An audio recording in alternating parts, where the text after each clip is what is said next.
over the beautiful waterfall here at Chad Richardson Stadium and UCO's facilities. We were talking about it in the pregame. Like there aren't many FCS stadiums that are as nice as UCO's D2 stadium. The Broncos are fortunate to play here, and it's just a beautiful night for football. And we'll see if the Broncos have what it takes this year as they prepare to kick off. Darius Jackson and Jerquan Connors back to receive the kick. Nicky Cavedo, the kicker for the Broncos, and Cavedo puts his right foot into it and boots it about 6 yards, 7 yards deep into the end zone, and it's out for a touchback, and Nebraska Kearney will start at the 25. Let's meet that UCO defense up front. Calvin Hutchings at defensive end. Hutchings, a senior from Longview, Texas. At the other, at nose guard, Hunter Largent. Hunter Largent, 6'2", 345 from Noble. At defensive tackle, Zachary Stillwell, 6'3", 220 from UConn. At linebacker, Noah West. West is 6'3", 245 from Bixby. The other linebackers, Zion Bell and Connor Johnson. The defensive backfield, Amonte Davis, Keyshawn Murray, Kobe Stevens, and Raekwon Wicks are your safeties. And I'm sure we'll be telling you more about all those guys throughout the game. As on first down, T.J. Davis, empty backfield, working from the 25. Sends a man in motion, hands it off on a sweep, going left out across the 30 to the 32-yard line. Raekwon Wicks makes the tackle. That is Sean Johnson Jr. on the handoff, on the reverse, and he'll gain 7 yards from the 25 out to the 32. And that's after that first play of the game, you've popped the shoulder pads against another opponent. You've been hitting your teammates all fall camp. And so those nerves that happened pregame, they kind of go out the window now, and now these guys are ready to play ball. Empty backfield again for Davis. Kearney in the road white uniforms. This time Davis fakes the sweep right, keeps left. Davis lowers his head and gets the first down out across the 35 to the 37-yard line. 5-yard gain on the carry. Davis got what he needed to get the first down, but it wasn't a big gain. He didn't need a lot. But you could tell the Bronco defenders were very keyed in on Davis on that play. There were about 3 that looked like they were spying him. And you kind of wonder if that was the issue on the first play. They were all spying Davis, and he ended up, it was a forward pass, but that little underhand pitch forward to the running back. Kevin Brown in at running back for the first time. First running back in the backfield with Davis. 1st and 10 from the 37 for the Lopers. Hand off to Brown, who pops outside right. He is met at the 40-yard line and driven backwards, as that's Jonathan Mosley, who comes up from his safety position to make the stop. One of the duplicate numbers on the Bronco football team. Mosley, the number 2 that's a defender. Of course, Steph Brown, number 2 that's the starting quarterback. But really nice job by Mosley there, stepping up in the hole and making the hit, keeping the Lopers from getting a big gain on that play. 3-yard gain for Kevin Brown. 2nd down and 7 from the 40 for Nebraska Kearney. Just underway first quarter here at Chad Richardson Stadium. Davis hands off to Brown again, looking to bust outside right. Nothing there, met in the backfield, and he's going to be brought down for a loss of 3. First one there for the Broncos was Noah West, and some teammates came in to clean it up, and the 3 yards gained on first down or lost on second. It'll be 3rd and 10. Noah definitely blew that play up, but then Connor Johnson was one of the Broncos that came in, as well as Zane Adams, defensive lineman and linebacker, coming in and cleaning things up, bringing the ball carrier to the turf and bringing up this 3rd down and 10 yards. Big early 3rd down for Nebraska Kearney from their own 37. Need to get it out to the 47 for a first down. 5 receivers, 3 left, 2 right, ball on the right hash. Nebraska Kearney moved early. Left tackle came out of the stance. We'll hear it officially from our referee, but this is going to be a 3rd and 15. Full start. Number 53, offense. 5-yard penalty. 3rd down. That's James Kent Jr., who got the start at left tackle tonight. Wasn't listed on the 2 deep, the junior from Omaha, Nebraska. It'll be 3rd and 15 then. And that was one of those where he kind of flinched a little bit. The defensive end pointed at him, and as he's pointing at him, Kent is just falling backwards, like trying to stay on his feet. That's an unfortunate feeling as an offensive lineman. Ball's at the 32, need to get to the 47. 3-man rush for the Broncos. Davis pressured, throws right, caught, hit, and knocked out of bounds immediately, but we're going to have a roughing the passer on UCO as Noah West hit Davis late and is going to bail out Nebraska Kearney here. It was a gain of 2 on 3rd and 15, but instead it's going to be a first down for the Lopers. Yeah, I was watching the ball. I saw West was in hot pursuit. Roughing the passer. Number 40, defense. 15-yard penalty from the previous spot. Automatic first down. What a huge penalty against the Broncos after a good defensive series to bailed Kearney out, as you said. I didn't see the play. They didn't show it on replay here in the stadium. They showed the catch and the hit on the sideline, but you couldn't see the quarterback.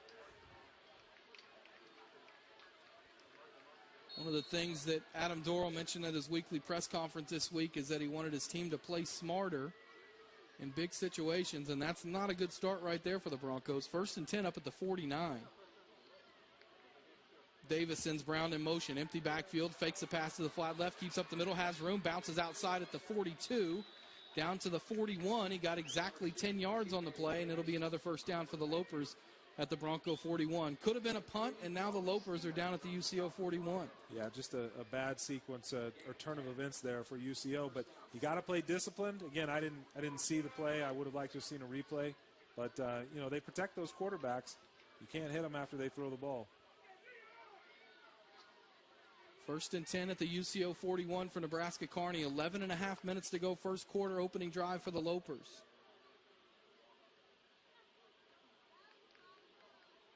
T.J. Davis claps his hands 4 times, throws it in the flat right side, complete to the 40, down to the 38-yard line. And tackle made that time by Connor Johnson. Pass caught in the flat by Reggie Anderson. He's going to gain about 4. They'll give him the 37 on progress. It'll be 2nd and 6. Yeah, we'll give some credit to Kobe Stevens there, too, for the Broncos. He was, I think, the first one there out of the secondary, and then the others came in and finished the tackle to the ground. But good defensive play there by UCO, and, with Nebraska Kearney in Bronco territory, obviously every play is big, but, you've got to make up for the mistakes that the defense made with the penalty and stop this drive.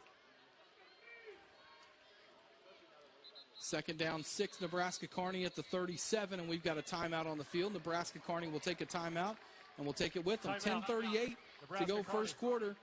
Nebraska Kearney 0, UCO 0. You're listening to UCO Bronco football. Welcome back. 2nd down and 6 for Nebraska Kearney at the UCO 37-yard line. T.J. Davis takes the shotgun snap, rolling left, throwing in the flat, pass complete.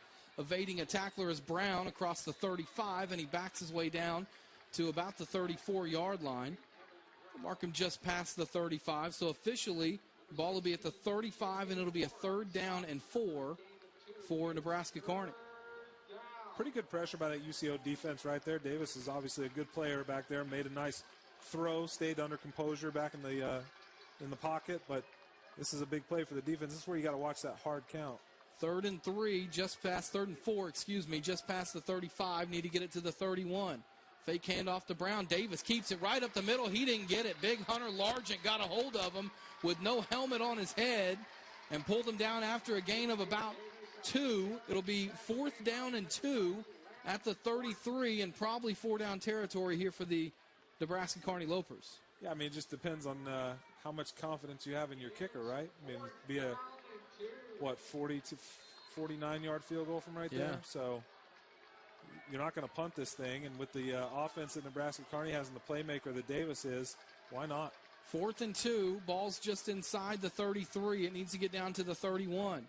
Davis fakes the handoff, keeps right side. Davis has the first down. He's rolled across the 30 down to the 29-yard line. T.J. Davis just got behind a lead blocker that time and got what he could, and it was 3 yards on a 4th and 2. 4 yards officially. It'll be 1st and 10 at the 29. Remember, clock does not stop on a first down this year. New rule in college football. That means our hourly rate got better. Well, theoretically, yes. Good deal. Some MIAA games go pretty quick even when the clock used to stop after first downs. Fair point. 1st and 10 for the Lopers at the UCO 29-yard line. Davis in the shotgun. Pistol formation behind him is Brown. Davis left on a speed option. Pitches it to Brown. Brown looking to get outside. Nothing there. He is slung down after no gain. As that was Jonathan Mosley, I believe, who came in to make the tackle. You said the MIAA games typically go pretty fast, or can go pretty fast, even before the rule change. One thing that can slow an MIAA game down is that we are the only Division II conference that utilizes instant replay. Yeah, and it actually came into play a few times last year in some big games in the conference. There have been plenty of calls overturned, even though there obviously aren't near as many camera angles as some of the big Division I college football games. As Davis on 2nd and 10 Takes a snap, straight drop. Davis gets away from pressure, rolling right, steps into one, floats one into the end zone, and it's caught for a touchdown. Just threw that one up into space, and running underneath of it was Cole Brown, who catches it for the touchdown. And the Broncos were off the field for a 4th down, but a roughing the passer penalty keeps the drive alive, and Nebraska Kearney goes 75 yards on the opening drive to take a 6-0 lead. I mean, penalties and turnovers, right? They're the worst things in football, and you just can't have them. And the Broncos gave a good offense a second chance at scoring on their opening drive this year, and the Lopers delivered with that touchdown pass from Davis. Gabe Hines, a grad senior from Kearney, is the place kicker for the Lopers. Snap and hold are good. The kick from Hines is a low line drive kick, but right down the middle, and Nebraska Kearney leads 7-0. 8:12 to go first quarter. Nebraska Kearney 7, UCO 0. You're listening to UCO Bronco football on KOKC. Media timeout. 3rd down, you get a roughing the passer penalty, and the Lopers make them pay. And there's often a lot of coachable moments in the opening game of the season, and there will be for Nebraska Kearney as well. These teams work so hard all spring and all fall, but once you get out there on the field with another team, that's where that's where you see where if that work worked out, right, and where you still have work to do. And penalties and turnovers are just, like I said earlier, the worst thing that can happen. And the Broncos gave Nebraska Kearney that 1st down on that first drive, and defense has to set the tone, and they did it, but then they made a mistake. So now this UCO offense will get their chance to come out and even this thing back up. The UCO defense is getting coached up over on the sideline, and I doubt you'll see Mr. West hit the quarterback late again tonight. Terrell Davis and Kobe Stevens deep to receive for the Broncos. This kick is going to be returnable. Taken by Stevens at the 2. Up the right sideline to the 5, 10, 20. And he trips down at the 24-yard line. A yard short of the 25, so doesn't quite get the yardage. They're going to mark him at the 23. That's where the Broncos will start their first drive of this 2023 season. John, I know this offensive line is very experienced. I know from all the things I've been hearing about preseason, it's given Stephon Brown a little more confidence, a guy who we've seen make better decisions year in and year out, and he's going to have a lot on his shoulders this year. Yeah, he can make some plays. Steph can get back there and throw the ball, but he can make some plays with his feet.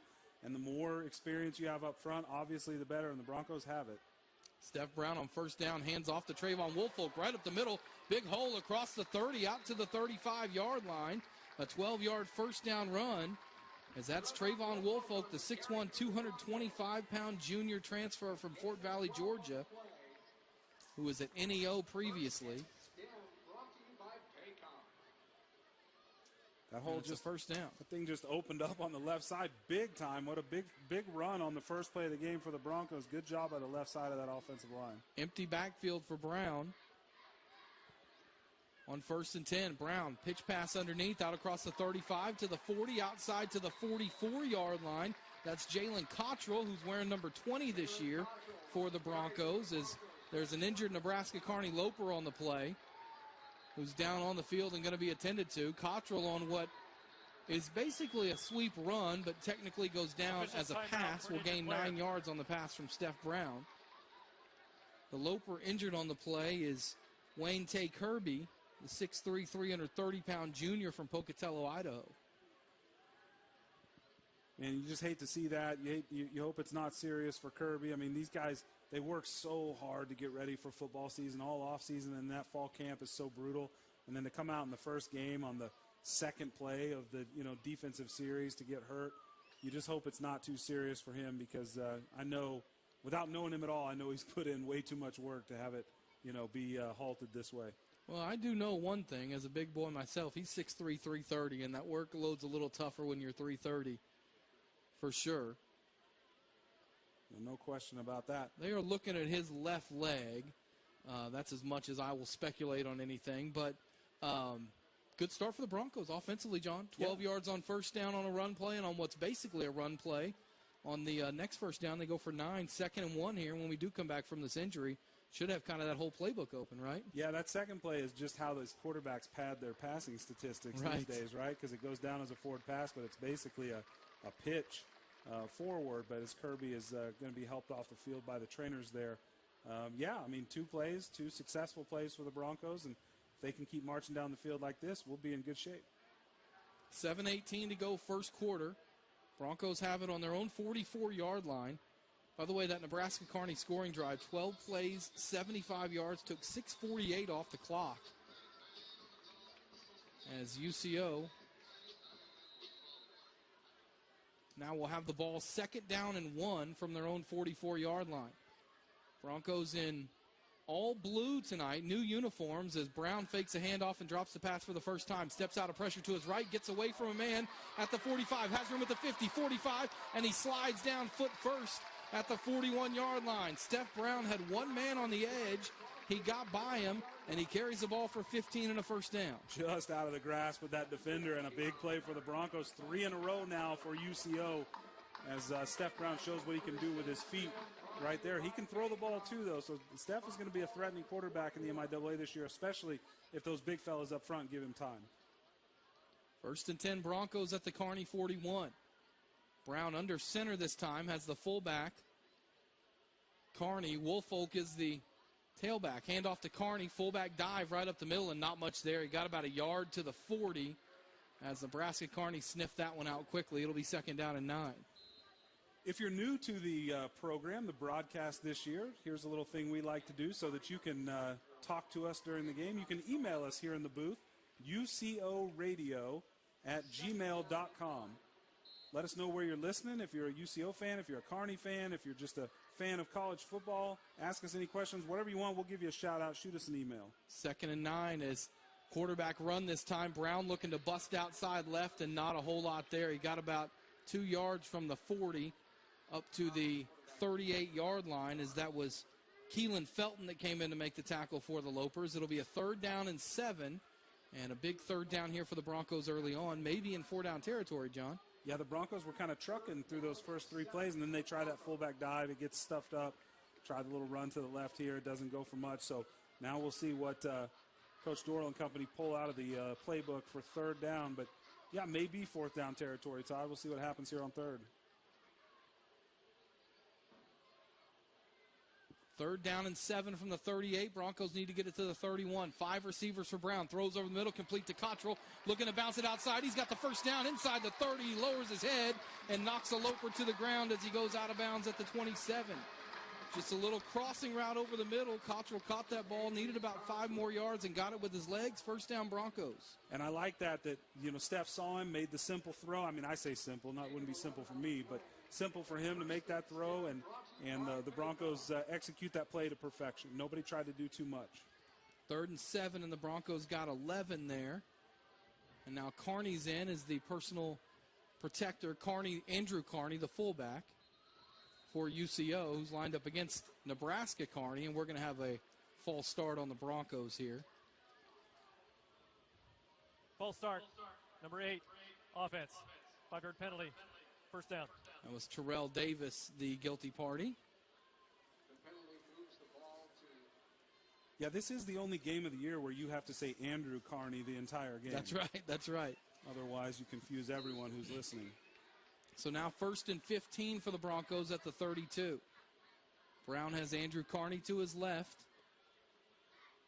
Tight end on the right side, that's Hammond. 2 receivers left. Handoff to Kearney, right up the middle. Nice hole. He lowers his head and gets down inside the 25 and all the way to the 22. A 10-yard pop off right guard on 1st down will make it 2nd and 5. Like what I've seen from the offensive line so far, John. Cayman Bradford, 6'5", 350 pounds, and he was out there eating on that play with the pancake down the field. 2nd down and 5 for the Broncos after that 10-yard penalty on 1st down. 5-yard penalty on 1st down. Gain of 10. And now Mason Willingham is the running back, and he'll get a pitch left. Willingham looking to bust it outside, lowers his head at the 21 to the 20 and gets out of bounds for a gain of a couple. It's going to bring up another 3rd down. They'll mark him at the 19, so it'll be a 3rd and 2 for the Broncos. We'll see if the Broncos get fancy here or just line up and try to pound it right down this front 7 for the University of Nebraska Kearney. Looks like they're bringing in a big set here with a couple of tight ends. Yeah, Casey Klein, Dominique Dunn out there. 3 tight ends on the field. Kearney, the fullback. I formation. 3 tight ends, I formation with Brown under center. Old school football right here. Brown takes the snap, hands to Kearney right up the gut. Kearney lowers his head. He's going to be close. I don't think he's got it. It depends on the spot. Boy, he is right by the 17-yard line. He needed to get to the 17, and I think he might be a half yard short. He is going to be a little bit short. And now you're probably not in 4-down territory with Quevedo as a kicker. We'll see But what. it's 4th down and about Are they going to measure? a foot here. The referee called a timeout. The Broncos want to go quick. The referee's holding them up here. Nobody subbed. It's like he put his hands up like they were going to measure. Broncos may go for the old quarterback push play here that the Philadelphia Eagles made famous last year. 4th down and less than a yard. Kearney and Woolfolk were right behind Steph Brown. Theoretically, to give him a little push in the back here on a quarterback sneak. Well, you have to pick this up. You can't let Kearney stop your offense here inside the red zone and not get any points out of this drive. Brown takes the snap, jumps over the top. He's got the 1st down easily to the 16-yard line. Always dangerous when you jump over the top and throw the ball out there, but Brown gets away with it. And as we roll under 3 minutes to play, first quarter, in a quick-moving first quarter, the Broncos have 1st and 10 in the red zone at the Kearney 16. Well, we haven't seen an incomplete pass thrown, have we? We have not. I think no. we have, right? We've got a No. touchdown pass and Had a few penalties that have stopped the clock, but other than that, it's been moving. yep. A 12-play drive for Nebraska Kearney.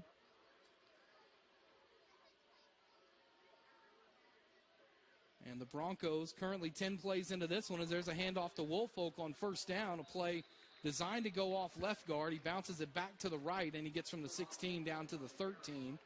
Gain of 3 on the play for Trayvon Woolfolk. Yeah, we'll give credit to Jack Nicholson. Great name, huh? Not that Jack Nicholson, but it's spelled differently. But the sophomore out of Omaha, 6'3", 270, he put a nice spin move on the offensive lineman and made that initial hit right at the line of scrimmage for the Lopers. Woolfolk, the lone back, as Brown fakes the handoff, looks to throw in the flat left side and incomplete. It was a screenplay set up for Oscar Hammond, and Nebraska Kearney read that one. That was Jack Johnson who got out there and did a good job. They've got a Jack Johnson and a Jack Nicholson. All the celebrities. On Third Kearney's team. down and 7 for the Broncos at the 13. Clock stops for, it feels like, the first time tonight with 1:55 to go first quarter. Good decision by Brown to throw that thing into the turf, though. That thing was well covered. And that's a play where 2 years ago he might have taken a sack for 15 yards. Right. 3rd down and 7. Brown looking to throw. Brown floats to his right, still looking. He's going to run it. He's going to cut back, and he'll get back to the line of scrimmage, maybe a yard down to the 12, and the Broncos are going to have to settle for a field goal on the opening drive. Just well covered there for Brown, and he kind of was stuck in between, well, should I run it or should I throw it? And you still kind of thought he might throw it there at the last second, but obviously he didn't see what he wanted to see to let that ball go, so he tried to make it happen with his feet, and give credit to Kearney for making the stop. Peyton Hunt is the long snapper from Lawton, Oklahoma, Lawton High. David Vargas, who's the Broncos punter, is the holder. And Nicky Quevedo, 29-yard field goal right hash. Snap is good, the hold is good, and the kick is right down the middle. Minute 13 to go, first quarter. Broncos are on the board, but Nebraska Kearney still on top, 7-3. The Lopers lead UCO. You're listening to UCO Bronco football on KOKC. Media timeout. Defense has to this time get off the field and hopefully not get a penalty that keeps you on the field, John. That was the story of the first drive for Kearney. Yeah, I mean, Kearney's offense is good, and Davis is a good playmaker, and he's going to do exactly that. He made some plays on that first drive, including the touchdown pass that he threw after he was under a little bit of pressure. So this Bronco defense is going to have to take advantage of the stops they can make and not shoot themselves in the foot. Darius Jackson, Jerquan Connors deep for Nebraska Kearney. And Quevedo this time will kick one that is returnable. Jackson's going to take it at the 7. Jackson up the middle to the 20, to the 25, busting outside, and he'll get taken down and slung across the 25 to the 26-yard line. Play made on special teams that time by Jamori Ray. And it'll be 1st and 10 for Nebraska Kearney from their own 26-yard line. Scott emails us here in the booth from Marion, Iowa. He asked us how the Broncos did against Kearney last season and how did the Broncos do in the MIAA overall last year. So the Broncos lost a heartbreaker to the Lopers up in Kearney, Nebraska on a field goal on the last play of the game. And last year, Nebraska Kearney ended up finishing 4th in the MIAA, and the Broncos finished 6th, so right in the middle at 6-5. Scott, we thank you for your email, ucoradio@gmail.com. We want to hear from everyone out there. Let us know where you're listening. We'll give you a shout. Jamal Joseph in at running back this drive for Nebraska Kearney. Delay game. Offense. 5-yard penalty. First down. Jamal Joseph must not have got out there quick enough. I don't think it was his fault, but yeah, he may that's not have. unacceptable, and that's a first game thing, right, Boy, Joe? the delay of game coming out of a transition play like a kickoff. I mean, there's just things that make coaches' skin crawl, just unacceptable. Joseph in the pistol behind Davis on first down. Davis hands to Joseph, running right up the middle, and he trips forward for about 3.5 yards. It's going to bring up a second down. We'll give it him a 3-yard gain from the 20 to the 23. It'll be second down and 12. I'm going to give Jack Puckett the unofficial credit on the tackle there. I think that's who he tripped over there in the hole, the freshman linebacker out of Bigsby. It's a place that knows a thing or two about winning some football games. He's played a few games here at Chad Richardson Stadium, hasn't he? In the state championship games for Bixby. Davis, hard count. Nobody jumps. Now man goes in motion on 2nd and 12. Davis fakes the handoff, option left, pitches it to that motion man who bounces that one outside for a couple yards. That is Reggie Anderson on the carry. He's going to gain out to the 25, so it's a 3-yard gain on first down. We'll call it a 2-yard gain on second down, and it's 3rd down and 10 from the 25-yard line, and that play may happen to start the second quarter because we are at 10 seconds to go here in the second quarter. We'll see if Kearney gets another play off before the quarter break. 5 receivers for Davis, and he's going to let the quarter run out. 1 quarter in the books. Each team has had the ball once. That's really all we got in the first quarter. Nebraska Kearney went for a touchdown. Broncos went for a field goal. Kearney has a big 3rd and 10, first play of the second quarter when we return. Nebraska Kearney 7, UCO 3. You listen to UCO Bronco football on KOKC. And the big number, 2 penalties for 20 yards for the Broncos. One of those a 15-yard penalty that kept the Nebraska Kearney touchdown drive alive. 3rd and 10 for Nebraska Kearney as we start the second quarter. 5 receivers for T.J. Davis, who will be standing in the shotgun back at his 20. Line of scrimmage is a 25. Kearney needs to get it out to the 35. Davis looks, throws over the middle, passes incomplete.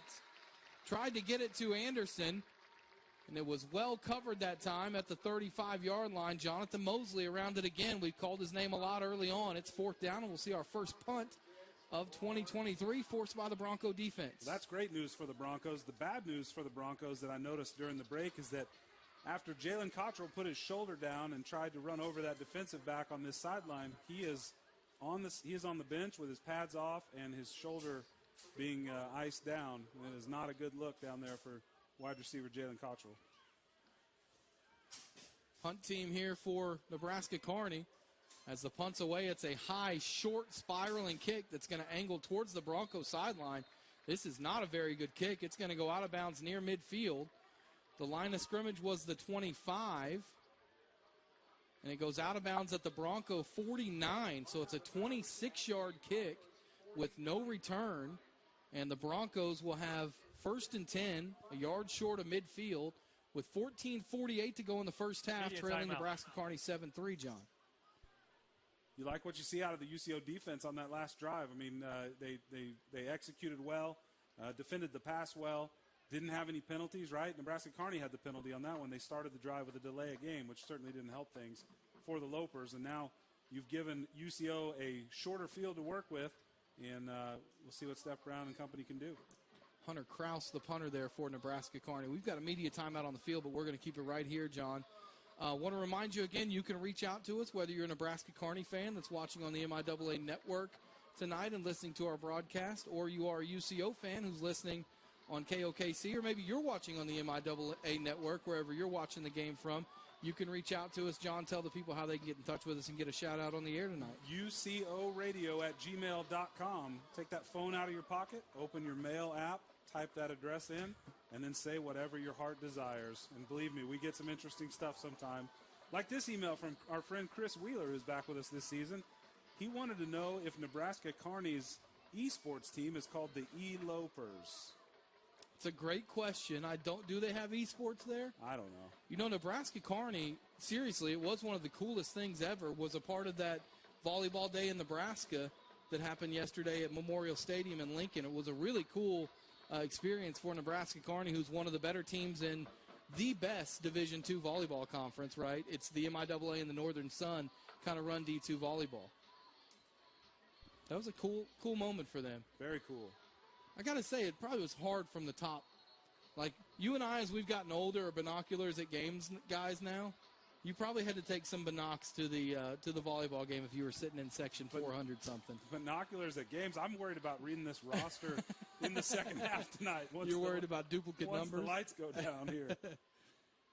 All right, out of the break, it's 1st and 10, Broncos at the 49. Woolfolk to the left of Brown on this first down play. Brown in the shotgun, where he will work out of most of the time. Steph Brown fakes a handoff, throws over the middle, pass complete. Out across the 40 to the 35 and down to the 33. First catch for Darius Melton, the junior from Pompano Beach, Florida. 18 yards on the catch, first down for the Broncos. A little screen from the referee, too, on that play. You take it. My understanding is that we might need to get to know Darius Melton a little bit. There's a lot of excitement around Darius Melton, who split out wide right as Steph Brown goes under center for this 1st and 10 play at the Kearney 33-yard line. Brown I formation. Andrew Kearney, the fullback, as he fakes a handoff to Woolfolk, looking to throw. Throwing down the field for Hammond. He makes the catch at the 10, stays inbound at the 5, and Oscar Hammond is into the end zone for a Bronco touchdown. Steph Brown to Oscar Hammond, 33 yards, and UCO takes the lead, 9-7 with 14:02 to go in the first half. What a throw, and then the over-the-shoulder catch by Hammond, who then tight-ropes the sideline and tiptoes into the end zone after catching it. Just a great job by the big man. And the Broncos have the lead. So 2 plays on the drive, 51 yards for UCO.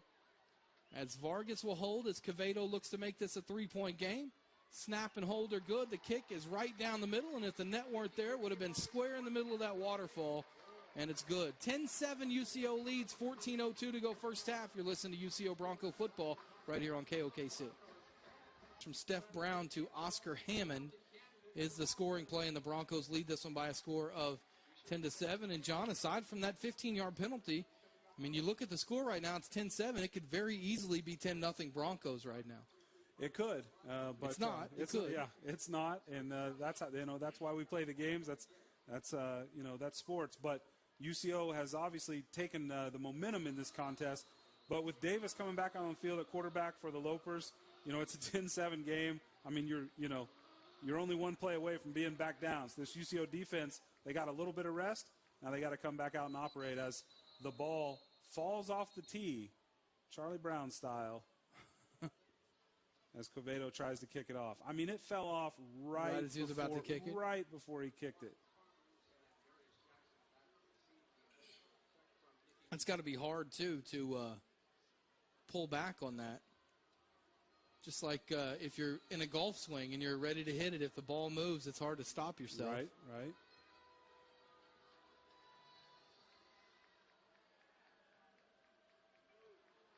This time the kick is away. It's a high kick that's going to be fair caught at the 5-yard line. And so Nebraska Kearney will start at the 25 as Jerquan Connors makes the fair catch.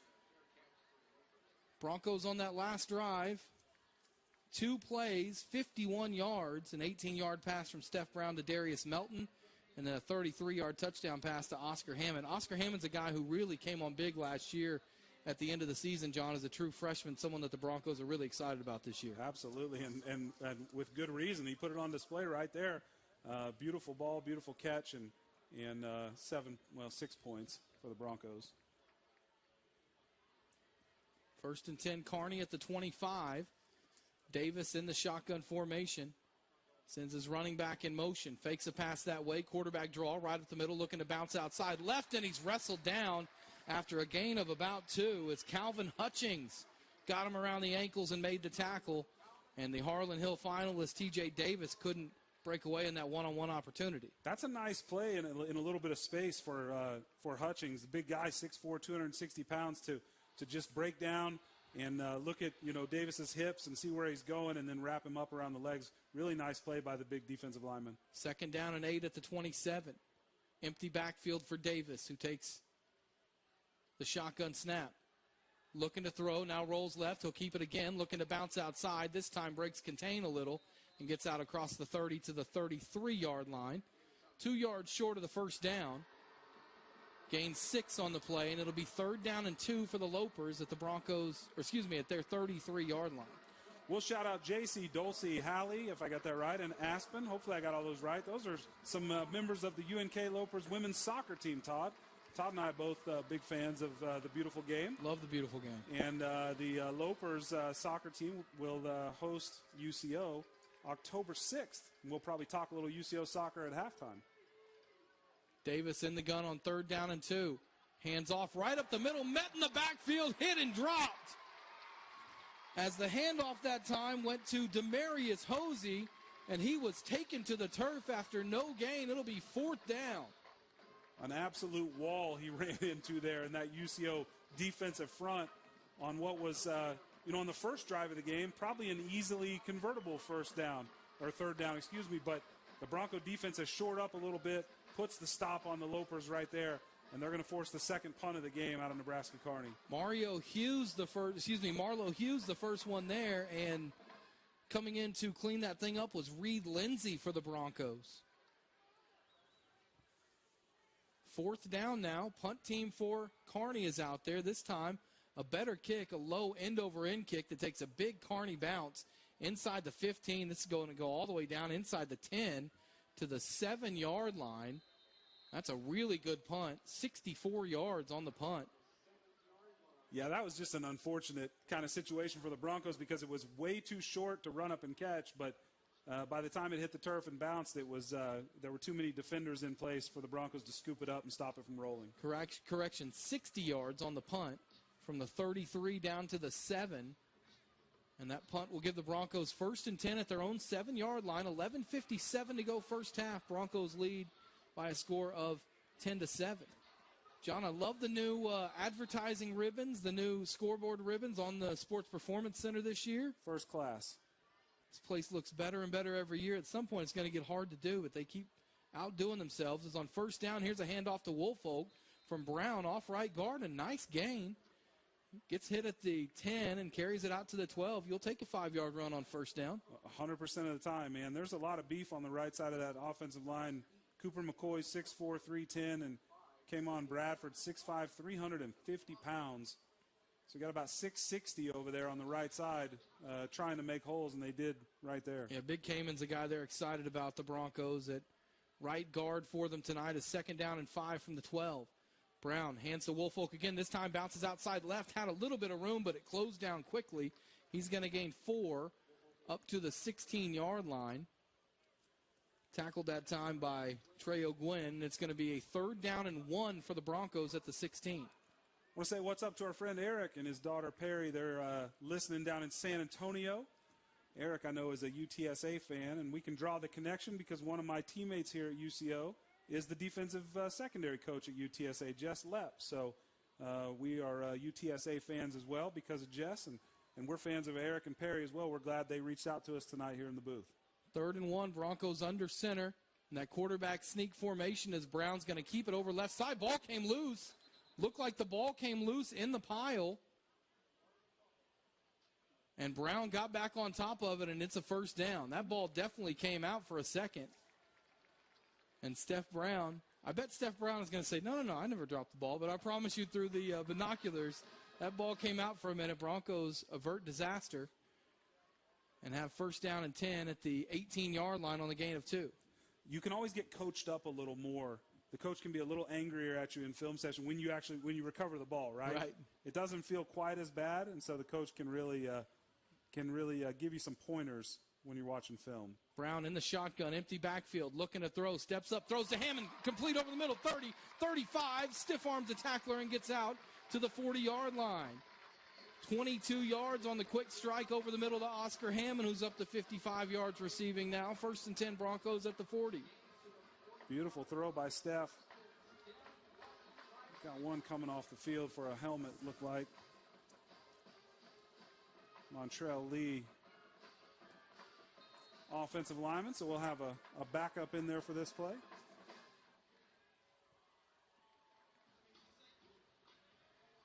First and 10 Broncos at the 40-yard line.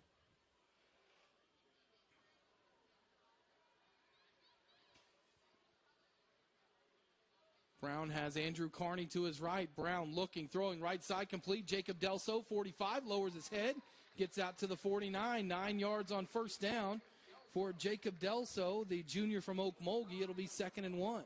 Boy, and we called Delso's name a lot a year ago. He's a key player back for the Broncos on this offense, with him and Hammond out there in the as receivers, and then with the newcomer Darius Melton. This Bronco offense, might be pretty dangerous. We'll hope that Jalen Cottrell can get back out on the field as well, as I think they're tending to him maybe in the locker room after he looked like he may have hurt his shoulder on that first reception of the game. 2nd down for the Broncos, about a half yard short of the midfield stripe.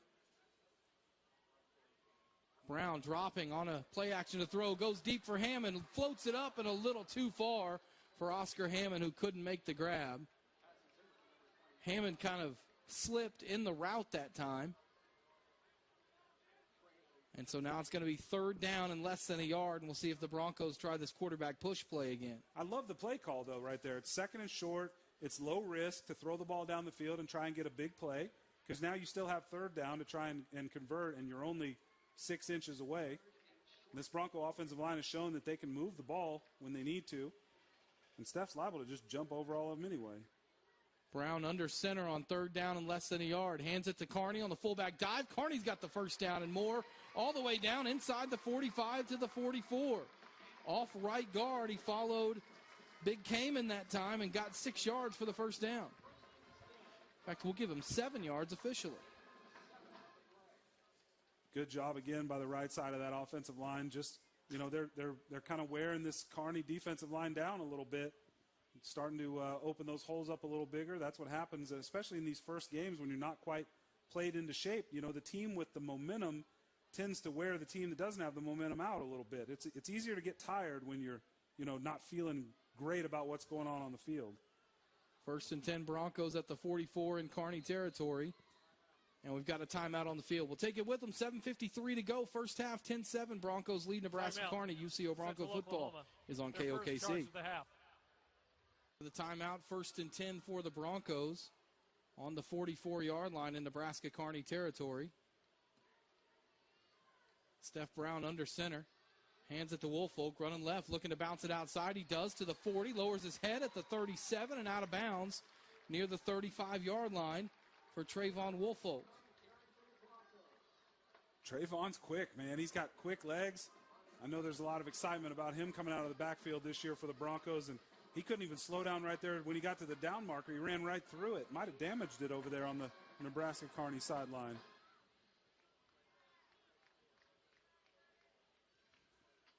Second down and 2 at the 36-yard line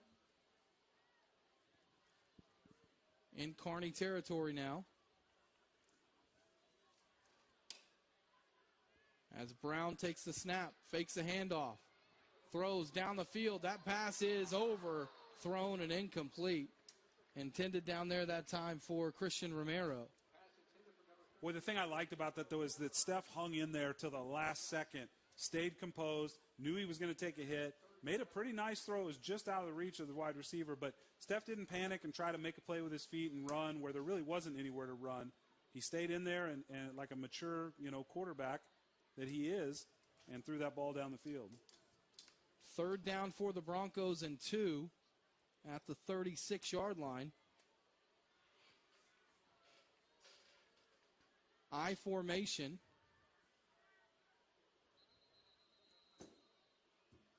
Peyton Scott in at running back. We've got a timeout on the field. 7:13 to go first half. You're listening to Central UCO Bronco Oklahoma. football. Their second charge for the half.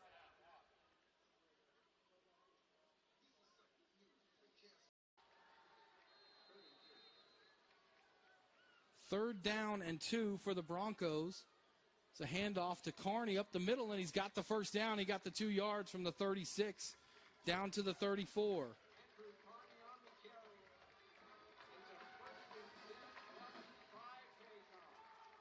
Boy, you like the Broncos' chances if they got to get some short yardage with this big offensive line up front. They've shown it many times tonight against the Lopers already, pushing them back just enough to get what they need to move those chains. First and 10 Broncos at the 34. Brown fakes a handoff to Peyton Scott, throws it in the flat, overthrown and incomplete. Dangerous overthrow that time. Yeah, Brown was kind of looking at him like, hey, my bad, and I'm not sure. I don't really know who he was going to with that ball, if he underthrew the further receiver or if he overthrew Scott out of the backfield. But either way, at least the ball landed kind of in no man's land, and the Broncos live for second down.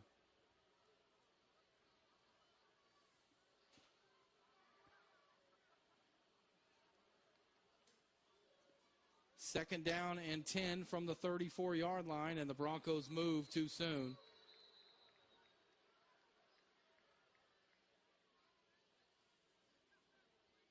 As we welcome you back who are listening to us on the radio broadcast. Boy, what a long discussion about who this is going to be on. Currently second and 10 for UCO. It's going to be second and 15. Number 78, offense. 5-yard penalty. Second down. Appreciate Chloe Young's work back in studio, helping us get back up there on the broadcast, on the radio. You guys have been hearing everything on the MIAA network. 10-7 our score. First game, man. Like, these things happen, First right? game for everybody, that's right. We haven't played ourselves into shape yet, but just a little technical difficulty, and we're glad to be back on the radio here with you guys. We'll run you through what you missed after this play. As there's a handoff to Peyton Scott, right side, bounces outside 30, back inside the 30, went outside at the 35, went inside at the 30, zigging and zagging all the way down to the 28-yard line. Peyton Scott carries that one for 11 yards. When you look up and you're like, what a run. How was that not a first down? But the Broncos false started on the previous play, so UCO had a long field in front of them to move the chains. So it's going to bring up about a 3rd and 4, but getting back a lot of the yardage they needed to make this manageable. Yeah, Broncos have it 3rd down and 4 at the 28-yard line in Nebraska Kearney territory. Under 6 minutes to go first half. UCO up 10-7. High snap. Brown goes up in the air and catches it. Boy, that ball got batted in the air, and Brown and a defender both met at the same time, and Steph Brown helps the Broncos avoid disaster. As if that ball would have been picked up by the defender, he would have ran the other way. Brown went up and basically grabbed the rebound, but it's going to be 4th down as he's taken down immediately back at the 36. Very scary play for UCO, who was in a position to put some points on the board, and now they're going to say this is 4th down territory. They Too far for a field goal, too short for a punt, right? So see what they can do, put this thing down the field, and see if they can pick up a first down with 5 wide receivers. 4th and 12 at the Kearney 36 after that high snap. Broncos need to get it to the 24, and the Broncos are going to use a timeout to talk it over. We'll keep it right here during the timeout. 5:12 to go. Nebraska Kearney. Thank you. I just said that. 5:12 to go in the first half. Broncos lead 10-7. John, remind the people how they can get in touch with us if they want to get a shout-out on the air. UCOradio@gmail.com, just like Julie did from Cape Girardeau, Missouri. That's the home of Southeast Missouri State. We were talking about them before the broadcast today, Todd. And Julie is listening in and rooting for the Broncos, and we're glad that she reached out to us. We got a few more emails we're going to get to as the game goes on, but we want to hear from you. UCOradio@gmail.com. If you missed anything, this drive started all the way back at the 7-yard line for the Broncos after a 60-yard punt from Nebraska Kearney's Hunter Kraus. Trayvon Woolfolk with a 5-yard run, a 4-yard run, then Steph Brown went 2 yards for the first down, then completed a 22-yard pass to Oscar Hammond, a 9-yard pass to Jacob Delso, and then threw an incomplete pass to Oscar Hammond on a 2nd down and 1. That's when we lost you on the radio coverage. Before we came back, you did not hear Andrew Kearney had a 7-yard first down run. Trayvon Woolfolk had an 8-yard run to the 36-yard line. Steph Brown then threw an incomplete pass for Christian Romero. On 3rd and 2, Andrew Kearney got the first down, 2 yards to the 34. And since then, the Broncos had a false start penalty, an 11-yard Peyton Scott run, an 8-yard loss on that fumble on the snap on 3rd down. And now it's 4th down and 12 for UCO at the 36-yard line. With 5:12 to play, the Broncos going to go for it. Need to get it to the 24. Empty backfield here for Brown. Brown, 3-man rush, looking, throwing, pass, complete, first down, all the way at the 21-yard line. Oscar Hammond ran the stop route on the sideline and catches it for 15, and the Broncos move the chains. I mean, just a beautiful route. Brown threw it with precision right where he needed to get past the chains, and Hammond, picks up the first down.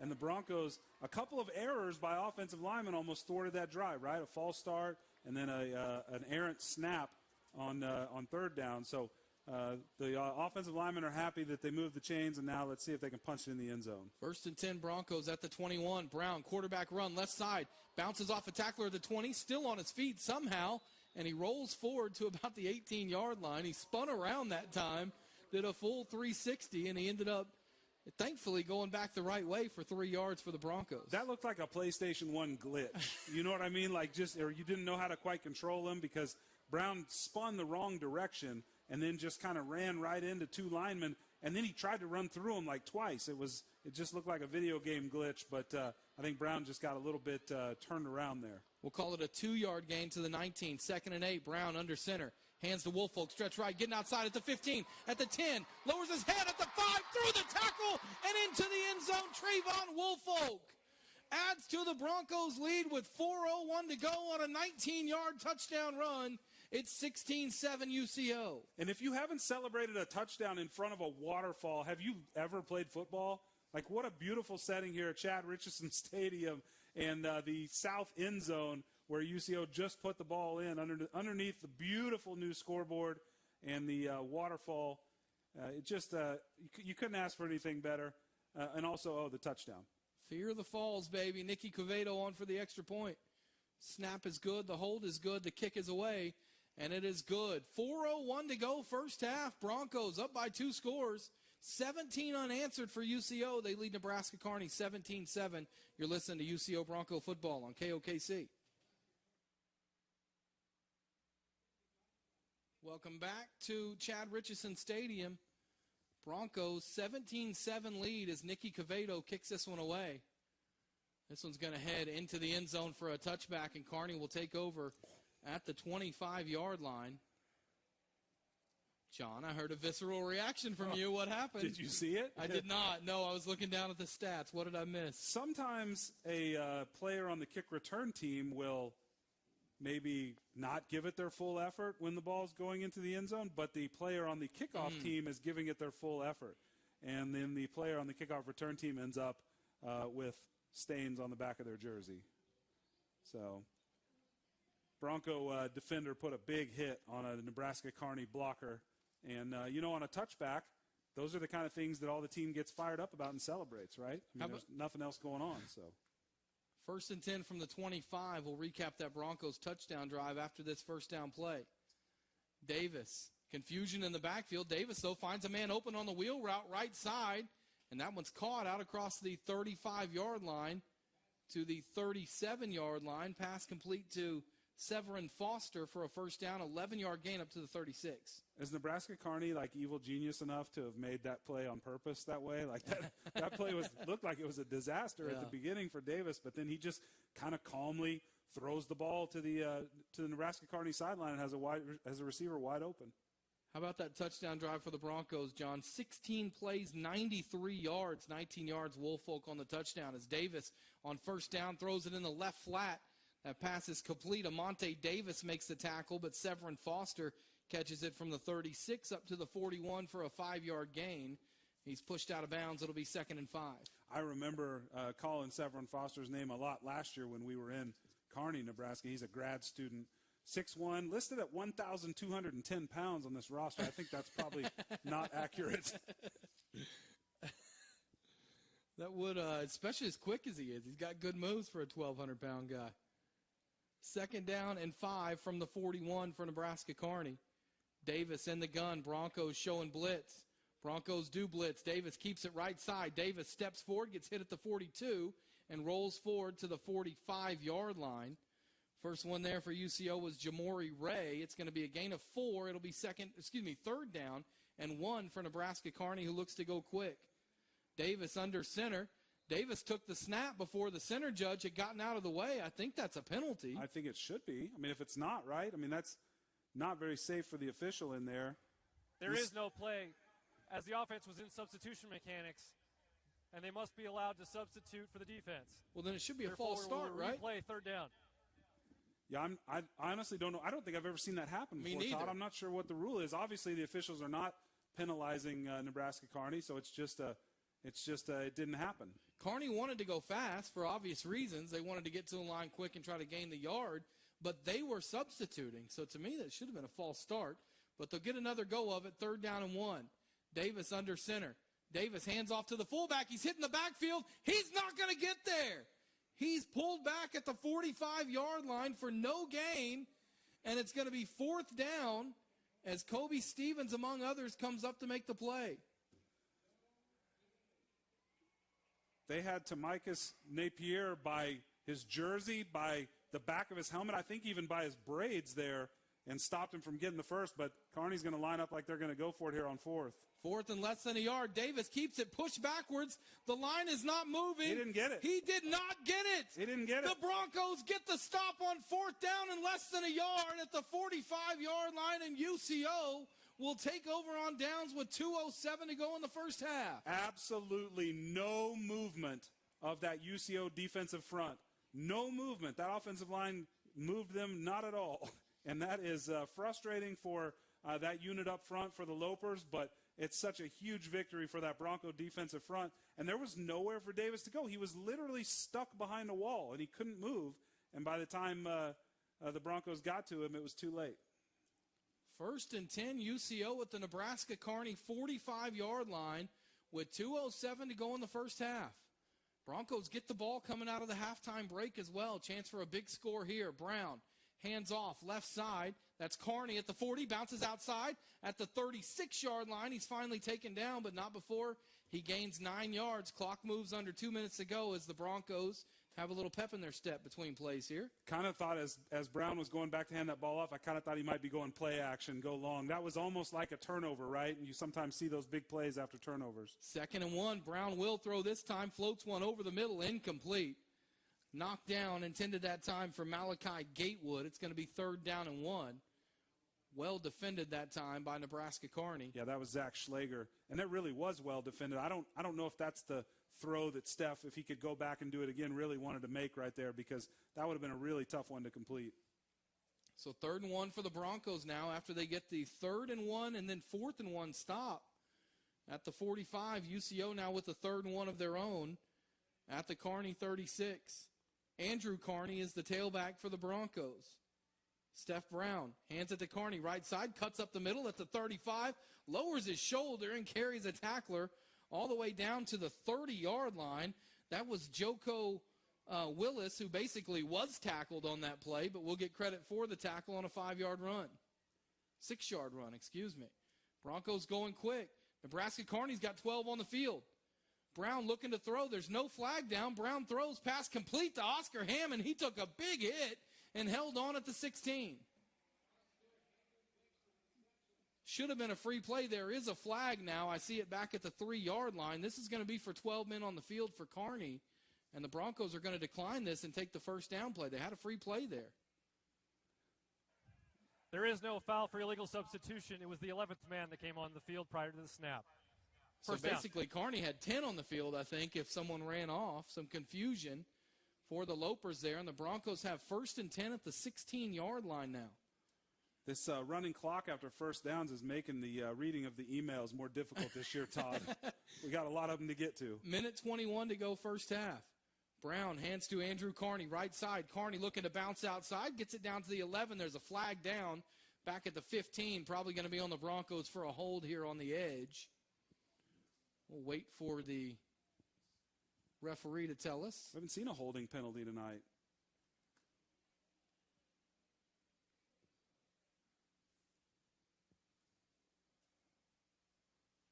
Boy, they're really having a discussion about it. They are. Down there, aren't they? This is the second long conference. So we'll say hi to Ben Richardson real quick, who emailed us. He says, go Chos. Emailed us, ucoradio@gmail.com. Holding, number 87, offense. 10-yard penalty, replay the down. So the guilty party for UCO was Dominique Dunn on the edge that time.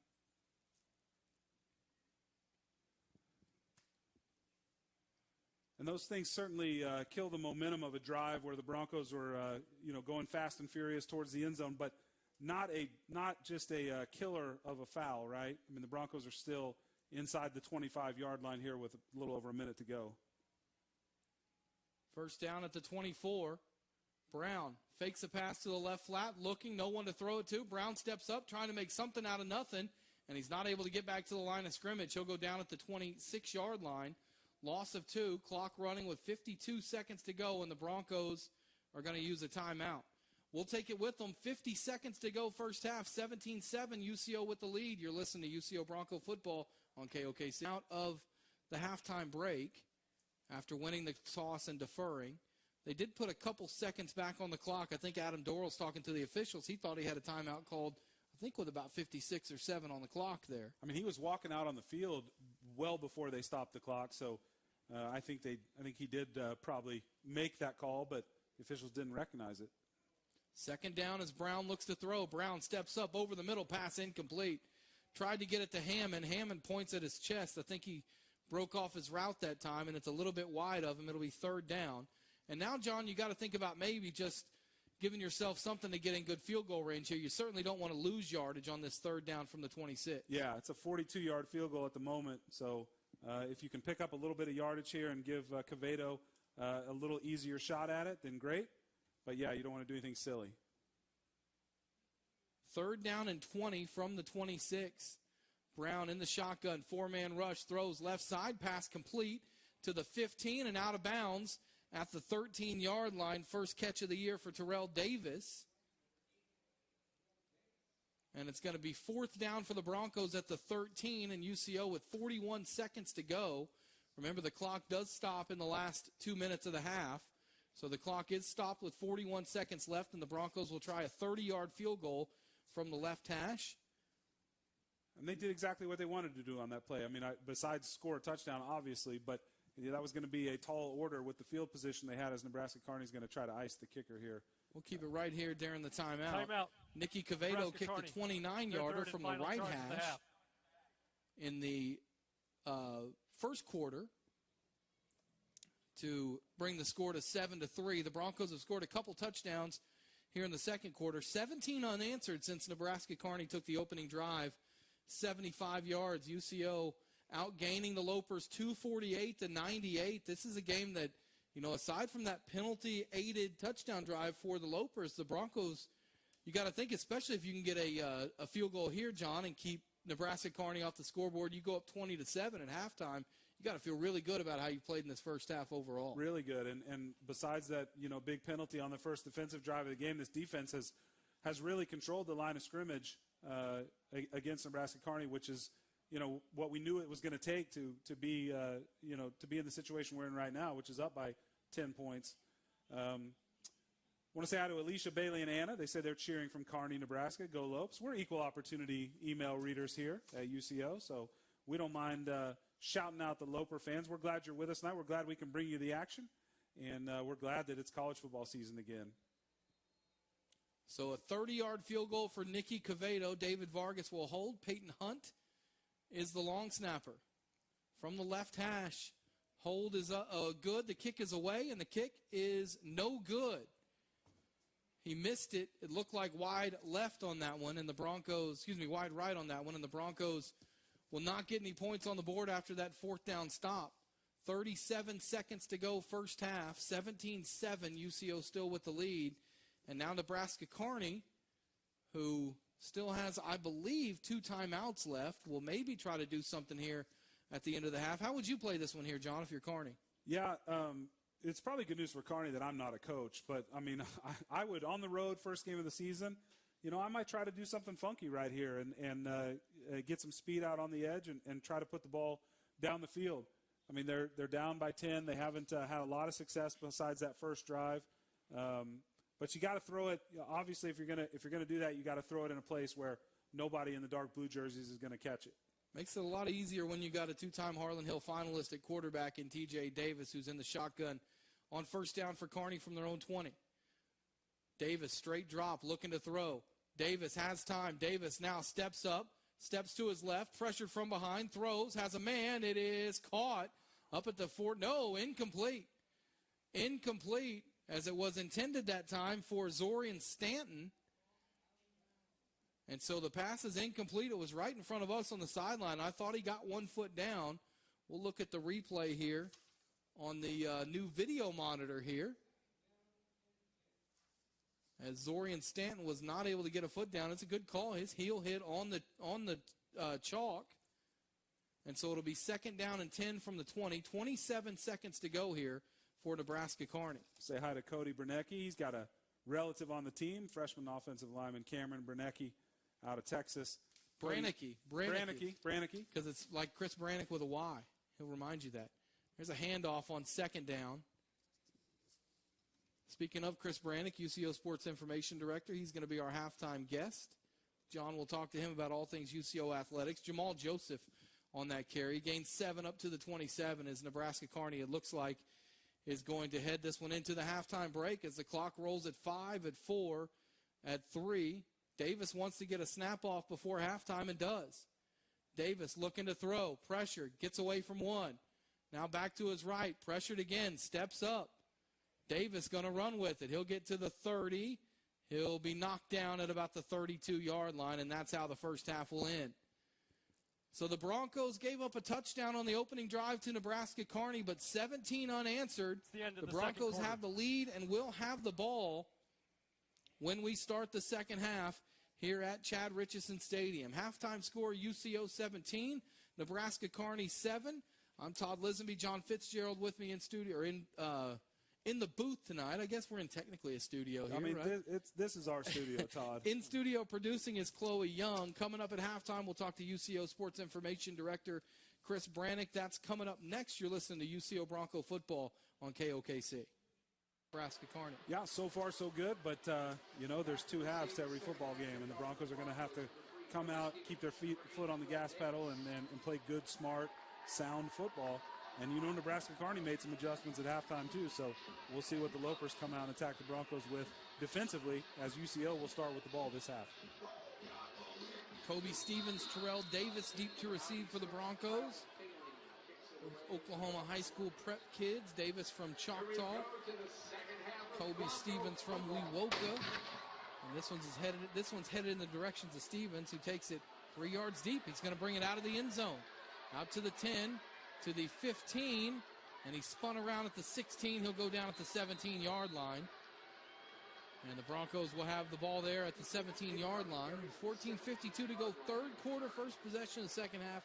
UCO up 17-7, and this is the first time this year that John Fitzgerald complains that we didn't make a fair catch on the kickoff. Well, it won't be the last, Todd. I think sometimes the kick returner just decides he's going to return it before he catches it, but in that situation, Kobe's backpedaling, and then, like you said, he's 3 yards deep in the end zone. And, sometimes you just got to call an audible and take that 25 yards. First down, Steph Brown in the shotgun. Under center. One deep back. That's Woolfolk who gets a handoff. Slips a tackle at the 20. Outside at the 25. 30, 35. There's a holding penalty that's going to come in up at the 37-yard line.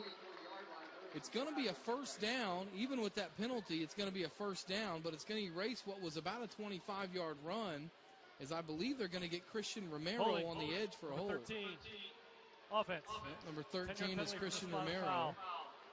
First down. Still a first down, though, like you said, and the Broncos still with a little better field position than they started with on this drive. So not a killer penalty, right? Not the worst. but they're basically going to get it. I mean, it's about the 27-yard line. So it's a 25-yard run. The hold happened 20 yards upfield, so technically it's still a 10-yard gain. But you lose about 15 on that holding penalty. It'll be 1st and 10 at the 27 for the Broncos. Andrew Kearney, the lone back in the backfield. He'll get the handoff on a counter. Going left, Kearney turns it up at the 25 and gets out to the 28-yard line for a gain of 1. And we've got our first cramp of the night, John. As it looks like Montrell Lee is on the turf cramping up for the Broncos back at the 27-yard line. Coming right out of halftime, too. Gets where you get all rehydrated. But these things tend to happen in the first game of the season. You get out there in this hot weather and get to sweating, and you're playing. I mean, you're playing harder than you practice. And so these we see a lot of cramps in the early season, and we'll probably see a little bit more tonight. While we have a second, tell everyone where they can reach us. Well, I'll tell everyone, ucoradio@gmail.com. Give some shout-outs to some people that have sent us emails in tonight. How about John? the Slaytons listening in Navarre, Florida? That's Jeff Slayton. Jeff was a great deep snapper here at the University of Central Oklahoma back in the late 90s, and a very solid individual as well.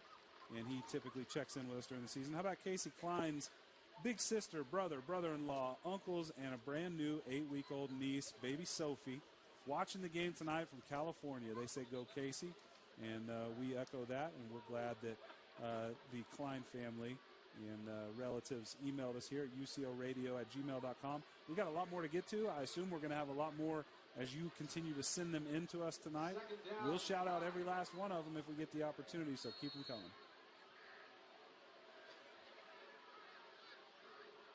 So Montrell Lee goes off the field. The Broncos shuffle in some new offensive linemen. It's 2nd down and 9 for UCO. From their own 28, hand off to Andrew Kearney in the backfield, and he's hit right at the line of scrimmage, falls forward for a yard to the 29, and it's going to be 3rd down and 8 for UCO at the 29-yard line. Yeah, they moved the right tackle over to left guard there, and then brought in the offensive lineman they brought in temporarily was put at right tackle. So like you said, shuffled them up a little bit, and the Broncos don't get a whole lot on that play. Now they've got to convert this 3rd down to pick up a little bit of offensive momentum here to start the second half. 13:35 to go third quarter. 3rd and 8 for the Broncos from their own 29. Need to get it out to the 37. Brown in the gun, takes the snap. Straight drop, blitz comes, throws over the middle. Delso has it knocked away from him, incomplete at the 39-yard line. Good job in coverage that time for Nebraska Kearney by Trey O'Gwen, and the Broncos for the first time tonight will punt it away as there's an injured Loper on the field back inside the 20-yard line. Back at the 19. Timeout for an injured defensive player. And there's a timeout on the field. Delonte Dickey, the injured player, will take the timeout with them. We'll be back here in 1 minute. 17-7, the Broncos lead Nebraska Kearney. You're Chad Richardson Stadium, 4th down. The Broncos will punt this one away as David Vargas will punt it for UCO. Vargas gets a kick away, and it's a good one. This one is over the head of the return man, hits down inside the 20. Takes a Nebraska Kearney bounce upfield to the 24, though. Still going to be a good punt. 47 yards, 46 yards, no return. They mark it down at the 25-yard line, and that's where Nebraska Kearney will start their first drive of the second half. So the Broncos go 3 and out, 13-13 to go, third quarter, and UCO leads 17-7. Tasha Anderson emailed us from LaGrange, Georgia, says her son is Joko Willis on the Nebraska Kearney team. So, Tasha, we're glad we could bring you the action tonight. We're glad you're listening out in Georgia. And we're glad you emailed us here at ucoradio@gmail.com. TJ Davis in the shotgun on 1st down from the 25. Davis claps his hands, points at a blitz that's coming, gets the snap, drops, looks, throws, pass complete, short gain out across the 25 to the 28-yard line, complete to his tight end that time. It's a player who is not on our roster. Raekwon Wicks makes the stop. 2nd down, 7 from the 28-yard line.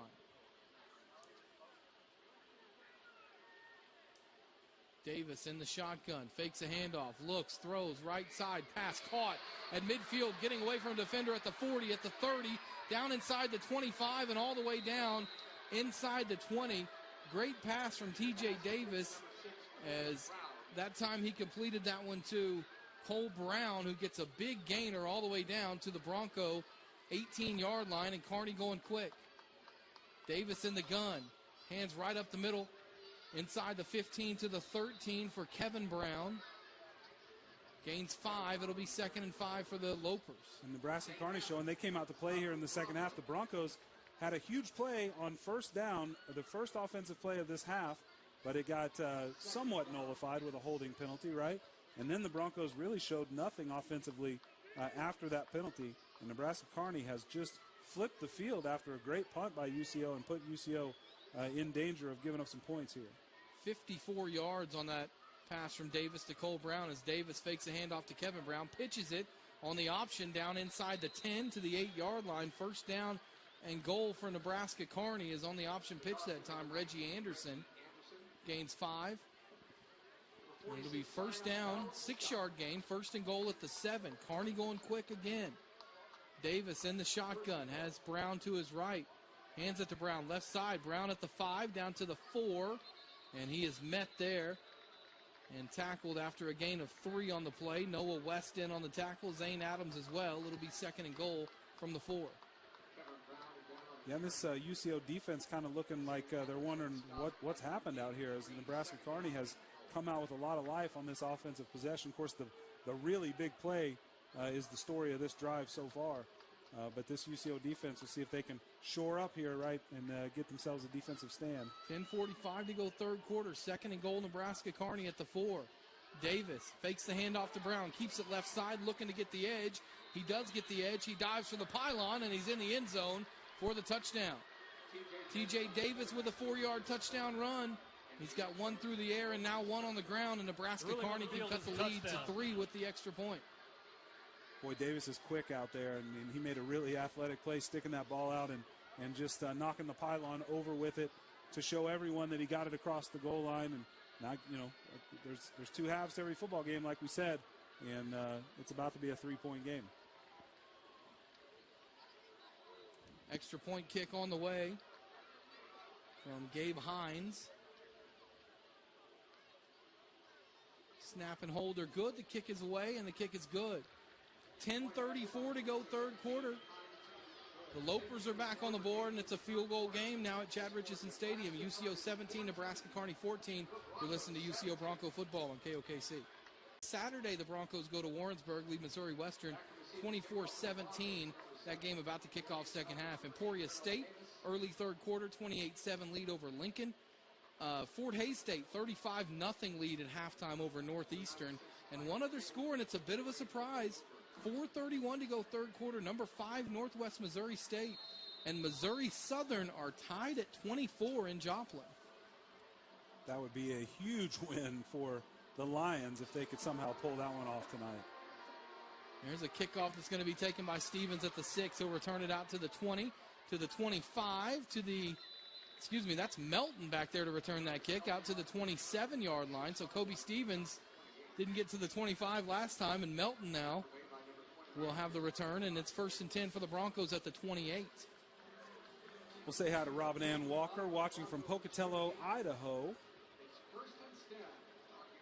And says they're fans of Wayne Ty Kirby, the player that was the defensive lineman that was injured on the second play of the game for the Lopers.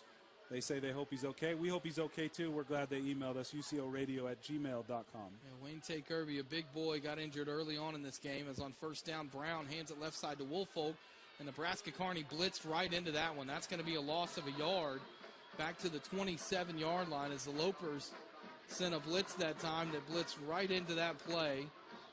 And it's going to be a 2nd down and 11 for UCO. That was Joko Willison on the tackle. Parker emailed us and said, my roommate Jason's watching the game. Can you tell him dinner's ready? Well, Parker sent that email 41 minutes ago, so Jason, dinner's cold. ucoradio@gmail.com. Steph Brown under center on 2nd down and 11. Fakes the handoff, rolls to his right. Brown looking, stepping into one, throwing, and incomplete. Didn't have anyone there. Pass falls incomplete, thrown in the area of Malachi Gatewood, and now it's 3rd and 11, and the Broncos, after that holding penalty early on, have looked really flat here, John, in the second half. Beautiful full moon tonight. Did you catch that? Yeah, it did, right? Yep, right over the fantastic, fairly new visitor stands on the east side of the stadium. Yeah, the Broncos, they really do look flat, Todd, like you said, and they're going to make a sub, so the referee's going to go stand over the ball for a second. 5 wide receivers now in for the Broncos as they need a big play here to get a little bit of momentum going. Play clock at 4 as Steph Brown takes a shotgun snap. They need 11. Brown steps up. He's going to run with it. 30, 35. He needs the 38. He's got it to the 40, to the 45, all the way to midfield and out of bounds.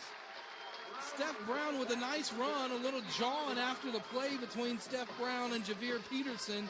But Brown got more than enough for the first down there. 23 yards on a 3rd and 11, 1st and 10 Broncos at midfield. You don't think Peterson was telling him good run? I don't. Yeah, what a great play by Brown. I mean, that thing really, sending those 5 wide receivers down the field really opened up the space there for Brown to run. And I don't know if that was a design play or just one that worked out that way. And Brown recognized it quickly and took off, getting the big first down for UCO. New center in the game as Kellen Culberson is in. Lane Grantham on the sideline being treated for cramps right now. Something to keep an eye on as Brown goes under center. Takes the snap, hands to Peyton Scott out of the eye. Scott is bouncing around tackles inside the 50 down to the 45-yard line. Peyton Scott, who's listed at 5'5", 175, and 5'5", might even be stretching it a little bit. Gains about 4.5 on that first down run. Yeah, Peyton's usually the smallest guy out there on the field, but he plays big. And he can, that's the thing about not being, as big as the other running backs is he can kind of find some creases that some of those guys can't sometimes and get lost in the trees a little bit in there and kind of zig and zag his way through. 2nd and 5 at the 45 in Loper territory for the Broncos here. Brown in the gun. Hands to Scott right side. Scott cuts back at the 45. Still on his feet. Inside the 40 and down inside the 35 to the 34. And he's spinning out of runs like he's a 215-pound running back right there. It's not just small and quick. He runs tough, too. 11 yards for Peyton Scott, the senior out of Sand Springs, and it's 1st and 10 Broncos at the Lopers' 34-yard line. Broncos on a nice little drive here with 7:57 to go third quarter. UCO up 17-14. Brown sends a man in motion. Hands to Scott again. Right side gets a lead block. And, well, he nearly bounced that one off a tackle at the 31, but he couldn't keep his footing. He's going to gain 3. It'll be 2nd and 7. That's 3 straight handoffs to Scott, right, on that offense. So, kind of establishing the run game here. And, might see him give it to Scott again here and continue to set that up. But he's a threat with the ball in his hands. If he can get in a little bit of space, he can really make some things happen. Kellen Culberson's done a good job in at center as well. As Scott will go off the field as I formation now. It's a fake handoff, and Brown will throw out of play action. Brown has room to run. He's going to step up. He'll fire one on the run in the end zone. Incomplete. It looked like the defender had the wide receiver around the arm, intended that time for Oscar Hammond, and it's going to be a 3rd down. Yeah, it looked like a little hand fighting going on in the corner of the end zone, but sometimes the officials kind of say, well, they were both doing it, and no flag there. Haven't seen a pass interference call tonight in this ball game, but that's going to bring up 3rd down for UCO. Brown maybe could have kept that one with his feet and picked up the first down. Yeah, I was thinking the same thing, Todd. 3rd and 7 from the 31. Broncos need to get to the 24. Brown throws it quick to Hammond, left side. Hammond looking for a block and does not get it. He's going to lose 2 back to the 33-yard line. It's going to be 4th and 9. And the Broncos are going to try a field goal here that's going to be a 50-yarder for Nicky Quevedo. Quevedo is already 1 for 2 tonight on field goals. Made a 29-yarder and missed a 30-yarder. This would be one of the longer field goals in UCO history. I think 51 is the record. As Nicky Quevedo from the left hash. Vargas will hold it. Quevedo will kick it away. It's got plenty of leg, and that one is up, and it is no good. He missed it wide right. Second time he's missed wide right going that direction, and the Broncos get no points on the board. with 6:22 to go here in the third quarter. Nebraska Kearney now with the ball and a chance to take the lead. Yeah, the Broncos picked up some momentum on that drive, got it going a little bit, but then it stalls out. Timeout. And Nebraska Kearney is going to come back out and try to tie this game up or take the lead here. Timeout on the UCOradio@gmail.com if you want to chime in, as we'll get to some of those on this drive for Nebraska Kearney that starts at their own 33-yard line. TJ Davis in the shotgun. Davis on first down, sends a man in motion. It's an option to the left. Davis is going to keep it. Davis is going to be strung out to the 35, and he's going to get a couple yards up to the 36, maybe the 37, going to depend on the spot. We'll give him 3 to the 36, and it'll be 2nd down and 7. Kobe Stevens puts a pretty good hit on him from the UCO secondary. Mark emailed us, said he's a big fan of what Coach Curley's doing on offense this year. Of course, Coach Curley, that's James Curley, co-offensive coordinator here at the University of Central Oklahoma. Mark, we appreciate the email, ucoradio@gmail.com. They did go ahead and give him the 37-yard line, It's a 4-yard gain, 2nd and 6. Davis flanked in the backfield by his running back, Jamal Joseph. Davis straight to throw. 5-man rush. Davis pressure, tries to get outside and gets to the edge and tiptoes the sideline near the first down marker. Well, that was a good rush by the Broncos, but Davis just too quick. He's going to get the first down all the way up at the 44-yard line. Yeah, he's going to make plays, and I kept thinking the whole first half, like, he's going to make some plays. Like, this UCO defense is kind of corralled him in the first half, minus the first drive. But not surprised to see him out here making things happen. Davis hands to Joseph on first down right up the middle, and not a lot there. Joseph gains a yard, maybe 2, up across the 45 to the 46-yard line. Yeah, that's one of those when you're the running back, you grab the ball as tight as you can and just hold on, because there were 3 Broncos on him trying to get that ball out of there and bring him to the turf. And you could see Joseph's grip tightening on the football, so he didn't turn it over. Not a big play for the Lopers. Zion Bell in on the tackle that time for the Broncos. 2nd down and 8 from the 46. Davis looking to throw. Davis drops, throws right side, and that one is intercepted at the 50, at the 40, down the sideline, 30, 20. Davis the only man that can catch him, and he's not going to. It's a Bronco touchdown as it's intercepted by J.K. Moore, who takes it back for 6. When the offense didn't get it done, it's nice that the defense can step up and put some points on the board, and that's exactly what Moore did right there. That's a dangerous throw if you're Davis. That is pick 6 territory. The Broncos did exactly that, took it to the house, and that's just a huge break for this UCO football team to pump a little life back into both the offense and the defense and this stadium here on opening night. 54 yards on the interception return for a touchdown by J.K. Moore. And now Nicky Cavato will try to tack on the extra point, which he does. 4:37 to go, and the Broncos are back up by 2 scores again here in the third quarter. 24-14, UCO with the lead. You're listening to UCO Bronco football on KOKC.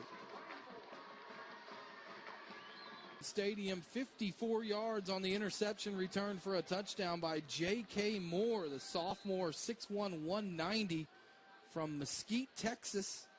Transfer from Navarro Junior College. And the Broncos lead by 10, 24-14. Cavato will kick this one away, and he'll boot it into the end zone. It's going to be returned out of the end zone. Out to the 10, out to the 15, to the 20. Big hole, 25, 30, 35. And Cavato makes a big hit up across the 40 to the 43. Nicky Cavato was the last man to beat. He went shoulder across and just flattened the Loper return man to save 6 there. What a big play. I'm kind of stunned, Todd. But it's a 6-point play right there by Nicky Cavato. I mean, 3 seconds into that kickoff return, I was thinking, well, this one's going to the house. It was going to the house. And he came in and made the big stop. And that obviously still decent field position for the Lopers, but that could have been something that really sucked all the wind out of this stadium. God love Nicky Cavato. I bet he finally gets to the sideline and just goes, "Ooh, man, that hurt." That doesn't happen a lot for kickers. 1st and 10 at the 43 for Nebraska Kearney. Snap is wide of T.J. Davis, and there's a flag down at the snap. This one's going to be 5 yards on the Lopers for a false start. False start, number 6, offense. Not all 11 were set. 5-yard penalty, first down. Linda Howell emails us here in the booth from Tucson, Arizona, watching her grandson, Thomas Webb. She says, go Broncos. And Linda, we're glad you're watching out in Arizona, and we're glad we can bring you the action, and we're really glad that you let us know you were out there by emailing us here in the booth, ucoradio@gmail.com.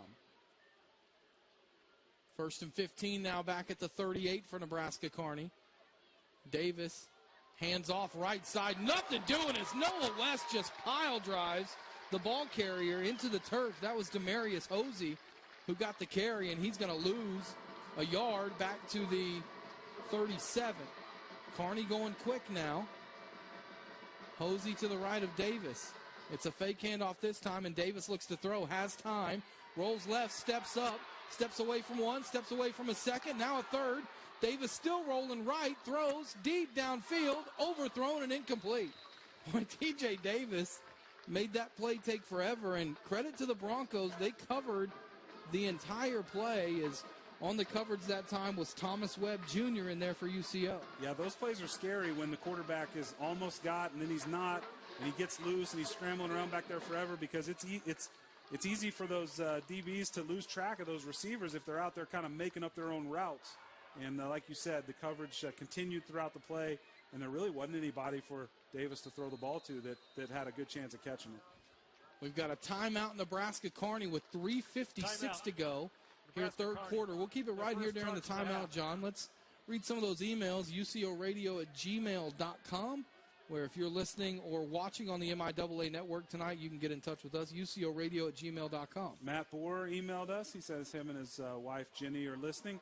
Matt was a trainer and a wrestler back here in the late 90s. Jenny was a cheerleader, and they said they're looking forward to seeing everyone on the 30th. So September 30th, our 1998 undefeated team is having a 25-year reunion, Todd. Can't believe it's been 25 years since that, and we've got most of the team coming back. We've got all of the coaches except for one so far confirmed to come back, so it should be a really exciting day. I'm going to be up here. I'm going to be at the Sports Performance Center before the game hanging out. I'm going to be up here with you during the game, probably wishing I was with all my teammates, having a good time. But then there's going to be an after event too. So anyway, glad Matt and Jenny emailed us here in the booth. And does it feel like 25 years? I mean, when I stand up from this chair, it does. And you've seen that. So when you look at the video of it, it does too, right? A lot has happened, but it does seem, sometimes it seems like it was just yesterday. And some days I'm really glad I'm up here and not down there. 20 years since the Broncos have been to the playoffs in Division II, back in 2003, hoping to end that streak this year. I know there's a lot of love for Southeastern this year as well. Or excuse me, Southeastern, Southwestern, one of the two, I think, is kind of hopeful that they can make it this year. But it's a 20-year drought for the state of Oklahoma in Division II. As after that timeout, it's a 3rd down and 16 for Nebraska Kearney at the 37-yard line. They need to get it to the UCO 47. Davis over the middle on a screen play, drops it off, and a good open field tackle by Mosley as that ball went out to Cole Brown, who had the big catch earlier, and Mosley tackles him after a gain of 5, and it's going to be, after a gain of 1, and it's going to be 4th and 15 now. Mosley just read that thing like a book, but then had the athleticism to go up and make the play as well. Just a fantastic job out of the secondary for the Broncos, and Nebraska Kearney's going to punt for the first time here in the second half. And a flag down before the punt. We'll see who this is on. Might be on the Broncos here. Amonte Davis looked like he was confused as to why there was a penalty. Offside, number 14, defense with contact. 5-yard penalty, remains 4th down. I think Davis thought that the ball had been snapped, and he went and checked the... Davis was on the, the flyer on the edge on the punt. And I think Davis thought that the ball had already been snapped. As 5 yards will move it up to the 43. Still going to be 4th down and a punt for Nebraska Kearney. It's a spiraling kick that's going to be fair caught, angling near the sideline. Dangerous fair catch made that time by Tariq Logan, but he did go to the ground and grab it at the 21. And that's where the Broncos will have it. We do have a flag down back at the 49-yard line. A couple of them. This is on UCO. It'll be added to the end of it. Yeah, this is going to be a hold against the Broncos. And there's nothing more frustrating, and Adam Dorrell is giving someone a piece of his mind because there's nothing more frustrating than a hold on a fair catch. Yeah, players are out there just, making an effort to try and make During blocks. the kick, holding, number 11. Return team. 10-yard penalty from the end of the kick. First down. And of course, they don't know fair catch or not, right? They're just they're just trying to block, but you got to do it within the rules. You got to keep your hands inside. Can't get out on the edge of the shoulder pads or grab jerseys. So, yeah, that's gonna be a big penalty for the Broncos. It's gonna back them up a little bit, and you'll see if this UCO offense can put a drive together. They had a 93-yard drive in the first half that ended in a touchdown. So, no reason they can't do it again going towards the same waterfall. 24-14, UCO with the lead, 3:10 to go, third quarter. Broncos will start at their own 11-yard line on this drive. We'll update you on some scores from around the MIAA here momentarily. As on first down, Steph Brown hands it off, right side. This is Woolfolk on the carry, and Woolfolk with a nice burst out across the 15 to the 18-yard line. Really like Trayvon Woolfolk, the new Broncos running back here. He's going to gain 7 on the play. Real quick, some scores from around the MIAA. Central Mo, our opponent next week, leads Missouri Western 24-17 in the third. Fourth quarter now, Northwest Missouri and Missouri Southern still tied at 24 in Joplin. Emporia leads Lincoln 35-10, and Fort Hays State big over Northeastern 42-0, just getting going in the third quarter. There's a handoff to Gatewood on second down. This one's strung out, and Gatewood spins off a tackle and gets near the first down. He's going to be about a yard short. He got an extra couple yards with a broken tackle at the end of that run. It's going to be 3rd and 1 at the 20 for UCO. I want to say hi to Nikki Caveto's family watching and rooting for UCO from Fort Worth, Texas. We're glad they're watching. They emailed us here at ucoradio@gmail.com. We got emails flying in from all over the country. We'll get to them as we can. So that was a run by Woolfolk to the 20, and now it's going to be 3rd down and 1. I think I called him Gatewood, but that was Woolfolk to the 20. Brown under center. It's that quarterback push play. Steph Brown is going to lean forward, and he's going to get a couple yards from the 20 to the 22. I mentioned it earlier. That's the play the Eagles run with Jalen Hurts, and with the new rules where you can push the quarterback, that's just a really hard play to stop if you're the defense. Yeah, that's a lot of momentum coming at you if you're a stationary defensive lineman or linebacker. And so it definitely gives an advantage to the offense in those short yardage situations. 1st and 10, Broncos at the 22. Clock running third quarter. Minute 54 to play. UCO up 24-14 on Nebraska Kearney. Brown in the shotgun with Andrew Kearney behind him. He gets a handoff left. Andrew Kearney hit immediately as he burst through the hole to the 24 for a gain of a couple.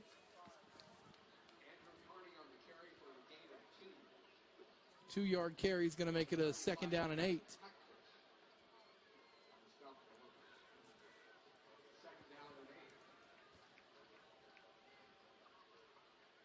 Broncos have been pretty balanced here tonight, John, with run and pass. They'll go I formation here with one receiver, 2 tight ends. Steph Brown under center. Brown fakes a handoff. Stepping back, hit as he throws, looking down the middle of the field for Hammond, and it's overthrown and incomplete. Had him on one-on-one coverage, and Hammond had a step, but Brown airmailed it, and it'll be 3rd down and long for UCO with 1:08 to go in the third. Yeah, that might have been one of those where Brown knew he was about to get hit, and he was about to get hit pretty hard, and he might have just put a little more on that ball as he was preparing to take that hit than he might have if he'd have been, not under pressure. By the way, final for UCO soccer tonight, a 3-3 draw with Angelo State. As it's 3rd and 8 for the Broncos at the 24, need to get it out to the 32. Low snap, Brown has to pick it up.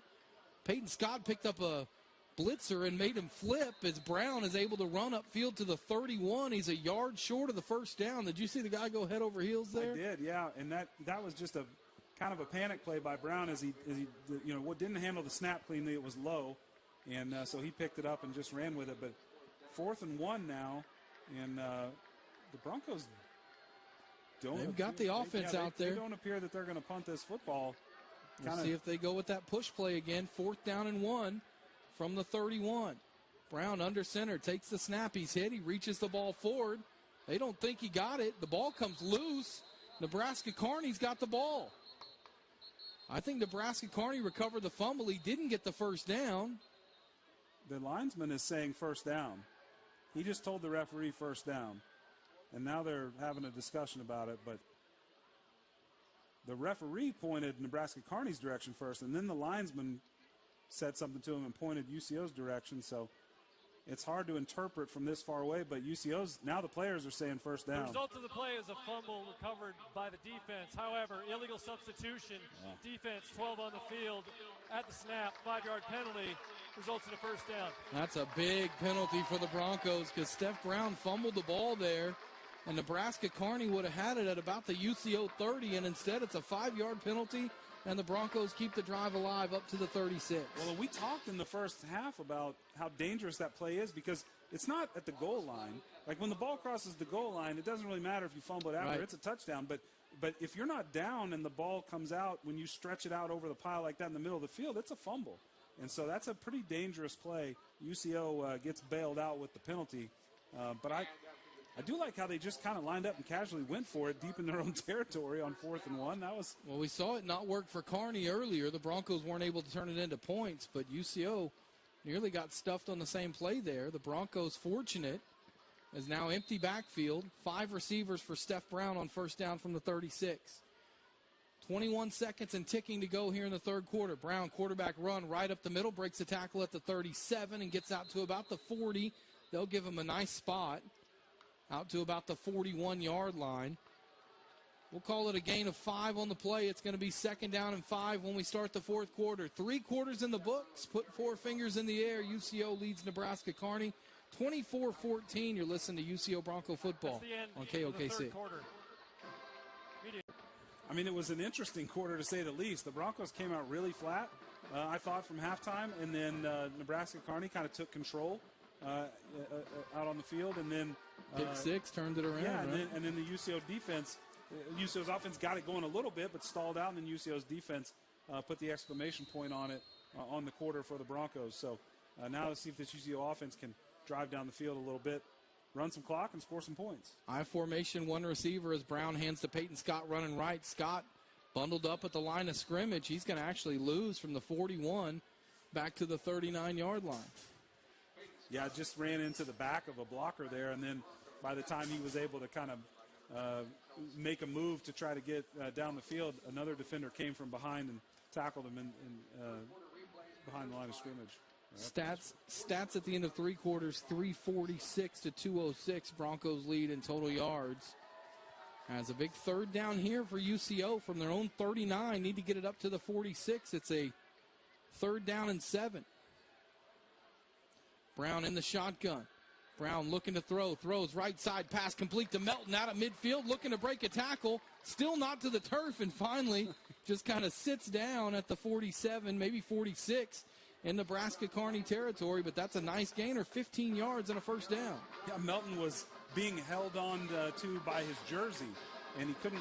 The defender just couldn't bring him down by the jersey, and Melton was leaning downfield but backwards, and like you said, just kind of sat himself down because he wasn't going anywhere. That forward momentum was stopped. And that's also where you don't want some guy to come in and clean that one ball up, and you take a big hit, too. Exactly. Running back is Woolfolk.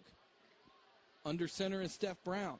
Brown hands to Woolfolk left side. Woolfolk cuts back 45, big hole 40, 35-30 to the 25, and he's upended at the 23-yard line. Nice run for Trayvon Woolfolk, 23 yards and another Bronco first down. Just a really nice change of direction over there for Woolfolk on the right side. He looked like he was going to, maybe the play was designed to come inside, and then he cut back and went outside as there was just nothing but turf in front of him. And there was some blocking down the field a little bit, and able to pick up the big first down. Remember, this drive started for UCO all the way back at their own 11-yard line. 1st and 10 Broncos at the 23. 10 plays, 66 yards so far on this drive for the Broncos that spanned almost 6 minutes of clock time. I formation. Steph Brown under center, sends Melton in motion. Hands it to the fullback, Peyton Scott. Scott runs into the pile at the 22. He gains about a yard. And it's going to be 2nd down and 9. We'll play a little catch-up here on the email inbox. Will from Highland Ranch, Colorado, Bruce from Arizona, Lauren and Natalie from Ames, Iowa, Josephine, Mark, and Olivia from Carrollton, Texas, and Paul from Anchorage, Alaska, all checking in. Fans of the Lopers, fans of the Broncos all over the United States, and we're glad we can bring you the action tonight. Thanks for emailing us here, ucoradio@gmail.com. I wonder if our friend from Ames, Iowa has been to Fong's Pizza. Barry Trammell loves that place. Is Steph Brown looking to throw? Pressured, throws it right side and incomplete. Broncos have tried to set up about 3 screens tonight. Not a single one has worked. As Brown just has to throw that one into the turf, it'll be 3rd and 9. Yeah, definitely going to be spending some time on the screen pass in practice. And, you know, that's the thing about a Thursday night game to open the season. Traditionally, we've had a Thursday night second week game as well, right? One at home, one on the road, or vice versa. This week, not the case, so the Broncos will have a little bit of extra time to prepare for the trip to Central Missouri. By the way, Trayvon Woolfolk over 100 yards rushing now, 11 carries for 103, and a touchdown for the junior from Fort Valley, Georgia. Brown, empty backfield, 5 receivers on 3rd down and 9. Brown throwing over the middle to Hammond. Hammond makes the catch, gets away from a man at the 20, still on his feet at the 15, spinning down near the 14-yard line. They're going to mark him down at the 15, so it's going to be 4th and 1 at the 15. And if you're the Broncos here, it's a 2-score game, John. You kick a field goal, it's still a 2-score game. I think you probably go for it here on 4th and 1. 4th and 2, technically, from the 15. Well, we'll see what Coach Dorrell thinks of your recommendation. And it doesn't look like he's sending the kicking team onto the field. He is talking to the official about something. He might take a timeout with the play clock at 1 here. 6 catches, 90 yards for Oscar Hammond now in the game, and a touchdown after that last one. And Adam Dorrell is going to use a timeout, and we'll take it with him. 11-12 to go in the ball game. 24-14. UCO leads Nebraska Kearney. UCO Bronco football. You can hear it right here on KOKC. You had one of your favorite experiences ever was at Central Missouri, right? The game that never ended. The 2-day game. We had a 2-day game that was called off on a Saturday after a quarter of play because of lightning, and we got to come back and do it again the next day. Big 4th and 2 for the Broncos. Going to go for it from the 15. I formation. Kearney the fullback, Scott the tailback. Brown under center, 3 tight ends in the game. Handoff to Scott, left side. Scott near the 1st down. He's got it. 2 yards he got. 2 yards he needed, and the Broncos move the chains on 4th and 2 and keep this drive alive as the clock ticks under 11 minutes to play. 24-14, UCO on top. Outstanding job up front right there. Put the bodies on the bodies that they needed to, push them down the field, and just got the yardage that UCO needed for the 1st down. And, man, if you could put this thing in the end zone, what a big score this would be here in the 4th quarter for UCO. Peyton Scott, 7 carries, 32 yards for the little bowling ball out of Sand Springs. He's to the right of Steph Brown. 6'5" quarterback with the 5'5" running back to his right. Brown hands to Scott right up the middle. Scott bursts through the hole inside the 10. And, boy, he was an arm away from breaking that thing into the end zone. He's tackled at the 8, but not before he gains 5. It'll be 2nd and 5. Yeah, sometimes you see Scott, he just disappears into the crowd, and then you think he's being tackled in there, and then he shoots out the other side. I'm telling you, he can sneak through some places that maybe bigger running backs wouldn't be able to, and he runs so hard. 2nd and 5 for the Broncos from the 8-yard line.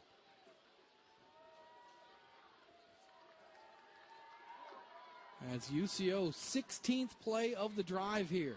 Brown underneath, a little shovel pass to Oscar Hammond, and he's in for the touchdown. We got a flag down on the play. This might be after the play, though. It might be I don't know if it's a hold. It might be a unnecessary roughness. I wonder if they're going to call a legal man downfield. Well, the pass was behind the line, right? It was. They're looking at the big man that plays right guard. Big Kamen. Yeah, Kamen Bradford. And he was on top of his guy, but I don't know if he was abusing him or what. We'll see what the official says, but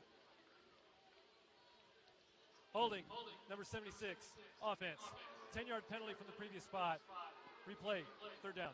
So it was Matt Gardner, the sophomore from Moore, who's in the game now, who's the guilty party. 2nd down. So it's second down, and instead of 2nd and 5, it's now 2nd and 15 and takes a touchdown off the board. Well, the reason our focus was on Bradford is because he's the one that hopped up and kind of threw his hands up like, I didn't do anything. He was, and he was pleading with the official the entire time they were talking. So, and then as soon as they said 76, he kind of went, oh, okay, not me. Yeah, I'm not the one that's going to get yelled at now in film, right? Second down and 15, Broncos from the 18-yard line. Brown under center. He spent a lot of time under center here in this second half as Andrew Kearney is the lone back. Andrew Kearney gets a handoff going left and not a lot there. Gets a couple yards to the 16. It's going to be 3rd down and 13 coming up. The real shame of that, besides taking the points off the board, is we didn't really get to talk about what a beautiful play it was that the Broncos scored on, kind of faking that pitch traditionally and then pitching it forward, the little shovel pass to Hammond. It was a really well-drawn up play and a really well-executed play. I didn't see the hold.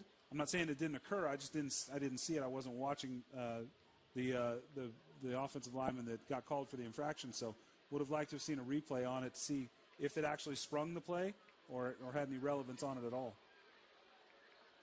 3rd and 13, Broncos at the 16. As Brown takes the shotgun snap, hands to Kearney, running right. Kearney has room at the 15, at the 10, cuts back at the 5. He's near the first down. At the 4-yard line, he's going to be a yard short. As on 3rd and 13, he just ran for 12. Do they have 10 players on the field again? Nebraska Kearney? Yes. I think they did, yes. They subbed up. There was a scramble, and they still only have 10 players on the field. Yeah, they do, and a timeout's going to be called by UCO. Interesting. I'm going to count them up. Prior to the snap, timeout. Central Oklahoma. 1, 2, 3, 4, 5, 6, 7, 8, 9. Yeah, you're right. They only had 10 players on the field for those last two plays. Well, they ran 3 guys off, but only 2 guys came on, and they were scrambling to do defensive substitutions. But what's crazy is that they didn't fix it there either. Like they were about to run 2 plays in a row with 10. 8:31 to go. 4th and 1 for the Broncos at the 4-yard line.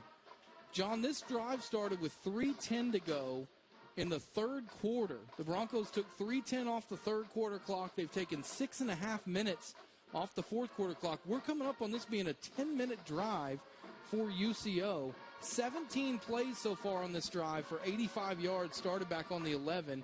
And the Broncos have a chance to, theoretically, this could go 5 more plays. Yeah, and without, this is the big change in college football this year. Without the stoppage of the clock on first down, it just makes things go a lot faster, and we haven't seen incomplete passes on the drive either. So, but the big story of the drive, besides the clock that it's milking, is that for the second time this game, UCO started basically on their own 10-yard line and has driven the length of the field. They did that in the first half and scored a touchdown, 93-yard drive. This one has gone almost as far, and the Broncos have an opportunity here to put six more yards on the drive and some points on the board as well.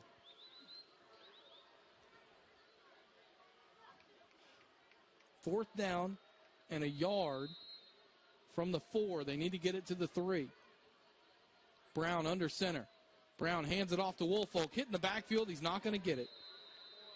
He lost back to the 5-yard line, and the Broncos ran 18 plays and come away with no points. They did milk almost the entire first half of the 4th quarter away, which is good.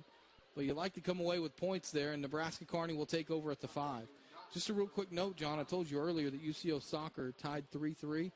Angelo State scored with 89 minutes and 59 seconds on the clock to tie the game at 3-3, literally the last second of the game. What a heartbreaker. And if you're a soccer fan, not a soccer fan, and you're kind of one of those people that rolls your eyes at, a game where you can tie, it's such a heartbreaker to tie a game like that. It feels like a loss. It feels like a win for Angelo State. Yeah, exactly. And so tough outing for the Lady Broncos, but they'll rebound. Coach Cook and Coach Amell will have them rolling by the time they get to conference play. So 1st and 10, Nebraska Kearney from their own 5-yard line. As we start this drive for their first drive of the 4th quarter for Nebraska Kearney with 8:26 to go on the clock. Davis, shotgun snap, looking, fires one deep right side, and that ball is incomplete. Amonte Davis in on the coverage. It was underthrown a little bit for Cole Brown, and Davis was with him every step of the way. That would have probably been a pass interference 10 years ago for face guarding, right? Yeah, maybe. But again, if the receiver is kind of fighting back to it as well, they tend to let those things go. Especially in this conference. Yeah, no doubt about that. But you're right. I think the offense was a little more, given a little more of the benefit of the doubt years ago. 2nd down and 10 from the 6. Davis again working out of the gun. Broncos show blitz. Broncos do blitz. Davis throws right side, pass caught, and Kobe Stevens immediately there to make the tackle. At the 10, the catch was made by Reggie Anderson. He was able to drag Stevens forward for 1 more yard to the 11, so it's going to be 3rd down and 5 from the 11 for Nebraska Kearney. Empty backfield for Davis on a 3rd and 5. Broncos up by 10 with 7:50 to go. The season opener here from Chad Richardson Stadium. Davis in the shotgun as again the Broncos show a blitz off the edge as Grant Lohr. Looks like he's going to be the 4th rusher for UCO. Broncos do bring 4, make it 5. Davis throws right side passes, incomplete. A big hit that time as Raekwon Wicks hit Kevin Brown, who the pass was intended for, and knocked the ball away from him. And it's going to be 4th down, and that's one of those hits, John, that you see so many targetings now in college football, but he hit him with his shoulder, did that exactly as he's taught to do. Yeah, and even still when you do that, sometimes they go, oh, he was defenseless or, whatever. So you just kind of grit your teeth for a quick second, but it really was a great football play. And the Broncos seem really confused with the transition of the punt return team to the defense. Looks like they got it sorted out. Yeah, the Broncos thought Kearney might go for it here. But it is going to be Hunter Kraus to punt it away. Good snap. Decent kick. It's going to bounce. Take a Nebraska Kearney bounce across midfield. And getting out of the way of it for UCO is the return man that time, Tariq Logan. It goes all the way down inside the 40 to the 36-yard line. That's a punt of 53 yards. Catch up on a few more emails here, and we sure are excited that we've heard from so many of you out there tonight. And there's still 7.5 minutes left to get yours in. But we'll say hi to Terry in California, Amaya, who's a Nebraska Kearney fan, Tedra in Houston, Julie in South Dakota, and Renee in Albuquerque, New Mexico. So we are painting the map here tonight with the email traffic. And we're still waiting for our first foreign country. Don't lie to me. But if you're out there serving overseas or got some relatives, or if the Baum family is listening in Australia, right? Our former punter, Ned Baum, was from down under. He's now a sport reporter over there. Yeah. If you want to learn about Aussie rules football, follow him on Twitter. We do have our first final in of the night in the MIAA. Northwest Missouri State staves off the upset attempt from Missouri Southern, and the Bearcats go to Joplin and win tonight 31-24 on a 4th-quarter touchdown. Pitt State with 6:44 to go looks like they're going to finish off Washburn. It's now 27-7. The Gorillas lead Washburn in the home opener. I bet up there in Pittsburgh, Kansas, it's quite the scene tonight because they have some very high expectations this year. Broncos finished this year at Pittsburgh, Kansas. Should be hopefully a lot on the line for that game for both teams. Emporia State, big over Lincoln, 42-10. And the other game tonight, Fort Hays State, 49-0 over Northeastern with 13 minutes to go in the 4th quarter as the Riverhawks just continue to struggle with the football thing. 1st and 10 for UCO after that punt at the 36-yard line. 7:28 to go, 24-14 the score. John, with the new clock rules, this is one where you want to really just run some clock off here, get a couple first downs, and put this game away. Got to be able to move the chains to do so. And I think the big fellas up front can make that happen here. 2 tight ends in the game, 1 running back. That is Peyton Scott. He gets the handoff right side. Scott is hit at the 35, and he leans forward to the 37, just a yard on the carry. It'll be 2nd and 9.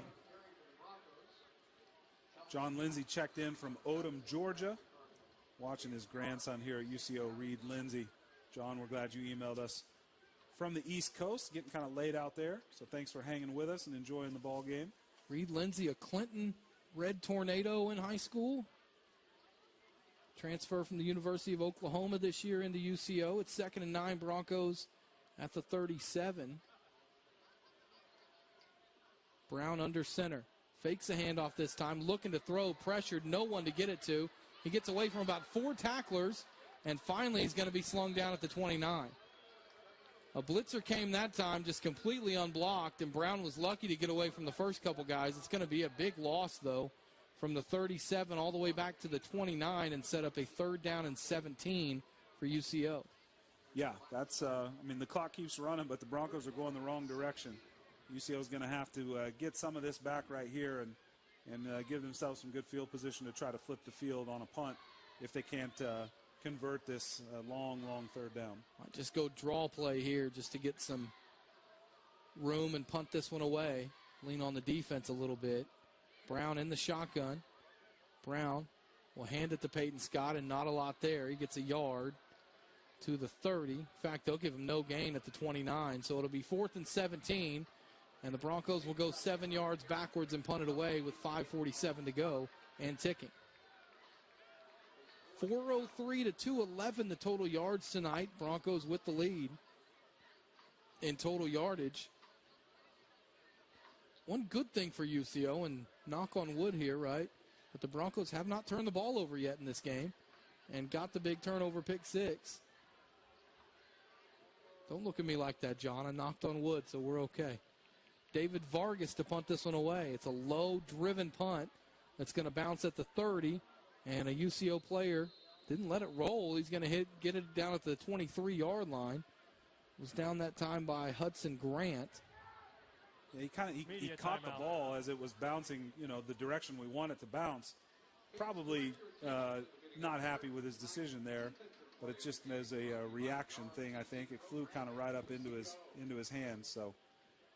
I think I mentioned this when I was reading scores earlier, but Central Mo up 4th quarter right now, 38-24 on Missouri Western. Central Missouri, our opponent next week, as UCO goes on the road to Warrensburg, Missouri, to take on the Mules.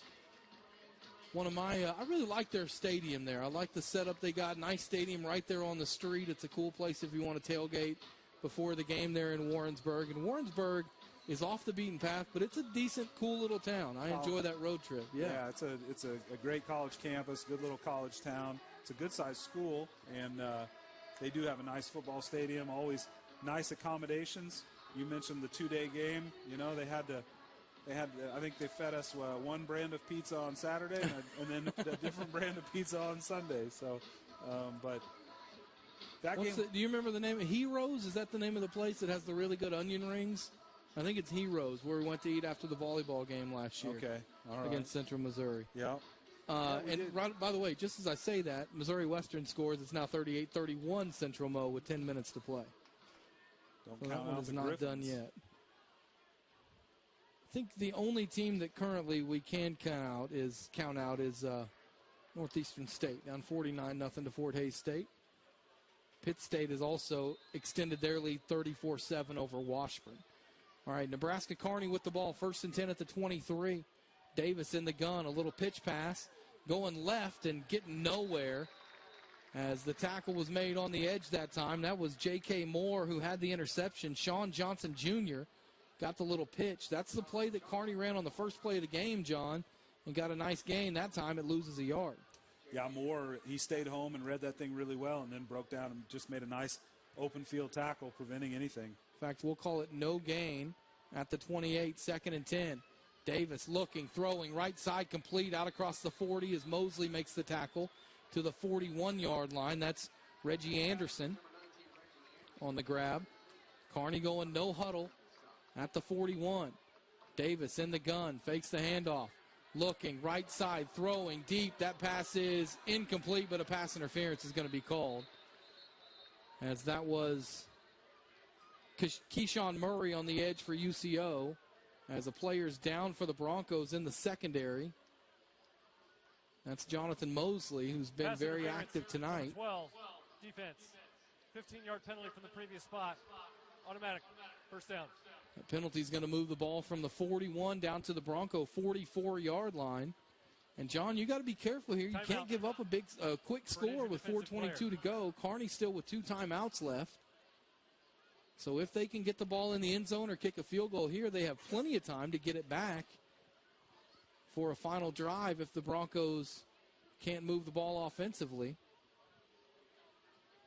Yeah, and they certainly didn't last time out. And, you wonder how much of that, I don't know if I ever really thought about it as a player, like, are we just trying to run clock here, so we're not calling any fun plays, are we really going into our shell and being conservative because we're just trying not to give up, field position or whatever. But the offense looked uninspired on that last drive. So you've got to go out there and you got to block the handoff dives up the middle just like you're blocking the fun plays, right? And those can be fun plays, quite frankly. Broncos have had a 10-point lead 2 different times tonight. It was 7-0 Nebraska Kearney to start this game. 17 straight points scored by the Broncos gave them a 17-7 halftime lead as Jonathan Mosley has helped off the field. Then Nebraska Kearney, after a flat start to the third quarter for UCO, was able to cut the lead to 17-14. And the Broncos got their only score of the second half on a 54-yard interception return for a touchdown by J.K. Moore. 1st and 10 Nebraska Kearney after that UCO pass interference penalty at the Bronco 44-yard line. Davis in the shotgun has Jamal Joseph to his right. Davis looking, blitz comes, he's hit, the ball goes flying in the air, the ball's loose on the ground. Who's got it? The Broncos got it. They're going to say incomplete pass, and that's got to be reviewed. That ball went backwards. Yeah, I think that's got to be reviewed. I think you throw your challenge flag on that if you're Coach Doral, because that was not a pass. We'll see it here. That ball went backwards. Yeah. He had his arm back, but I don't think his arm was going forward. Yeah. I'm challenging that play. Doral, they're pulling the flag. They're pulling the challenge flag. So Doral is talking it over with the official, and we may see our first instant replay of the 2023 season here in the only Division II conference that uses instant replay. So they're going to talk it over. We'll see if this play is even challengeable. Let's hear from our referee tonight. The flag's on the ground. The Central Oklahoma head coach is challenging the ruling of the field of an incomplete pass. The previous play is under further review. Now, do we have a good angle that can overturn it? Because to overturn it, it's got to be indisputable. Now, this is where one of the things, conference rules-wise, they're not allowed to show replays on the big screen. Right. And for those that don't understand that, that's not the choice of the people in the stadium. I literally just heard someone say show the replay. But the basic reason for that is because the camera that you're watching on the broadcast is not the same cameras that they use for the replay. Right. So they don't want someone seeing a replay in stadium that's not being used by the officials. Boy, it looked like a fumble to me, and I mean, it happened basically right in front of us. I'm kind of looking right down the line at it, and I thought that ball went backwards. I thought so too, and is there enough to overturn it, though? That's always the question. That's the thing, is once the call's been made, the pendulum is swung that direction, and it does take a lot to swing it back, and overturn the call. Let's talk about some star performers tonight for the Broncos while they're looking at this replay, John. Trayvon Woolfolk in his UCO Bronco debut, the 6'1", 225-pound junior running back from Fort Valley, Georgia. 12 carries for 101 and a touchdown in this game. Oscar Hammond picking up right where he left off last year. 6 catches, 90 yards, and a TD for Big Oscar in this first game of the year as well. Steph Brown has thrown for a touchdown, 165 yards passing for Steph to go along with 51 yards rushing. For Nebraska Kearney, TJ Davis, 13 of 19 for 141 and a touchdown. Only 61 yards rushing and a touchdown for Davis, and I say only. That's pretty good numbers for a quarterback, but he's a guy that ran for 1,100 yards last year. So for him, that's kind of an off night. Well, and he also gave up the pick 6 tonight, to the Bronco defense. So not the debut that Davis wanted for the 2023 season. He's had a stellar career, and he's going to have a great season, I'm sure. But definitely going to be thinking about his night on the bus ride home if the game, ends the way it is now. Let's look around the MIAA at some other final scores, or some other scores, I should say, from tonight. The games that are still in progress: 49-0 Fort Hays State leads Northeastern. Emporia 49-10 over Lincoln. Central Mo still up 38-31 on Missouri Western. 34-7 Pitt State leads Washburn. And Northwest Missouri State got a win tonight over Missouri Southern by the score of 31-24 up in Joplin. It was hot tonight in Joplin. I hope those Northwest Missouri State people got some water in the press box tonight because we weren't as lucky last year. No chance. We weren't as lucky last year. Love our friends in Joplin. 4:16 to go in this game. The Broncos lead 24-14. If you're just joining us, we are under an instant replay review right now as our referee is making his way out of the tent. TJ Davis went to make a pass. It was called an incompletion. Adam Dorrell is challenging. He thinks it was a fumble. Here's our After answer. further review, the ruling on the field stands is called. The Central Oklahoma head coach is charged a timeout and has no challenges remaining. So one of those, if he says stands, he didn't say confirmed, that means they don't have enough to overturn it. Yeah. And I will continue to stand on the soapbox that the official who made the call should not be the official that's reviewing the replay. Right. There should be a ninth official in the replay booth, essentially, who's not out on the field making calls. 2nd and 10 as Davis looking to throw. Steps up, throws one down the line, complete to Joseph, the running back, who gets out of bounds inside the 40. To the 36-yard line. That's going to be a gain of 8 on the play. It'll be 3rd down and 2. Clock starts to run again with 4:05 to go in the ball game. Broncos up 24-14. 4-down territory, I would think, here for Nebraska Kearney. 3rd and 2 from the 36 in UCO territory. Little confusion for the Lopers offensively as Davis has to run out and tell a receiver what the play is. 5 receivers. Davis now into the gun. Nebraska Kearney wasn't set, but no flags down as Davis rolls left, throws down the middle, pass complete for a 1st down. That's Anderson again on the grab. Reggie Anderson makes the catch down to the 26 for a 1st down.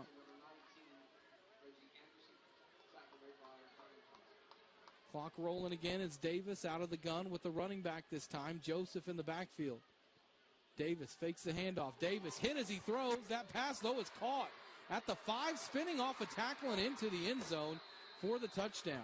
Boy, Davis got nailed right as he threw that one, but it's caught for a touchdown as first grab of the night for Zorian Stanton is into the end zone for a touchdown. Yeah, Davis really did take a big hit, and you saw it coming the whole way, and so did he, but give him credit. He had the poise to stay in there and take it, and he threw a bullet to a receiver that was open, and the Broncos couldn't make the tackle inside the 5-yard line, and he's able to get the yards after catch and the touchdown. So this is going to be a 3-point game after this PAT goes through, and the Broncos are going to have to move the football a little bit once they get it back. Hines on for the extra point, and the kick is good. Timeout on the field, 3:12 to go. Broncos holding on to a 3-point lead. UCO will get the ball coming up next. 24-21, UCO leads Nebraska Kearney. UCO Bronco football on KOKC. Pass from TJ Davis as Zorian Stanton has pulled the Nebraska Kearney Lopers within 3. 24-21 our score, UCO with the lead. As that last drive, 7 plays, 77 yards, just took 2 minutes off the clock for the Lopers. Broncos now with the hands team out there. Nebraska Kearney, we'll see if they choose to kick it deep. It's squibbed, and coming up to take it at the 32-yard line for UCO. That's Kobe Stevens back there, who did a good job running up to grab that one and went straight to the ground. And UCO 31-yard line is where they'll mark him down. We'll have it 1st and 10 with 3:12 to play. The Broncos looking to put this game away. Nebraska Kearney can stop the clock twice with 2 timeouts. The clock does stop on 1st downs now in the last 4 minutes of the ball game. But UCO can theoretically run the clock out here if they can put the ball on the ground and grind this thing away.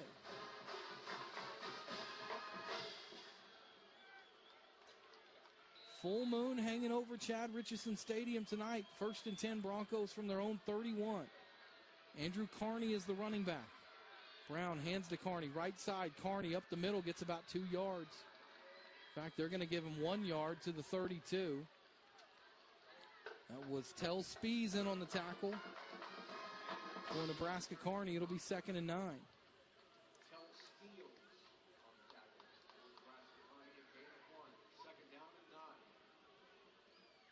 Broncos letting plenty of time run off the play clock here as Nebraska Kearney has not yet used the timeout.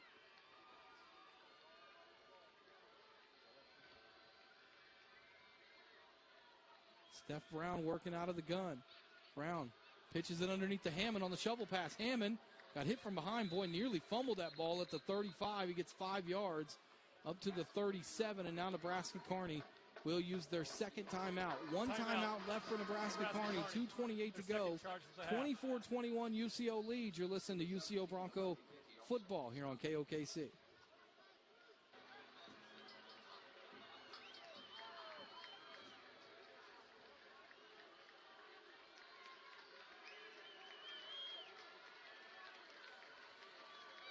Welcome back.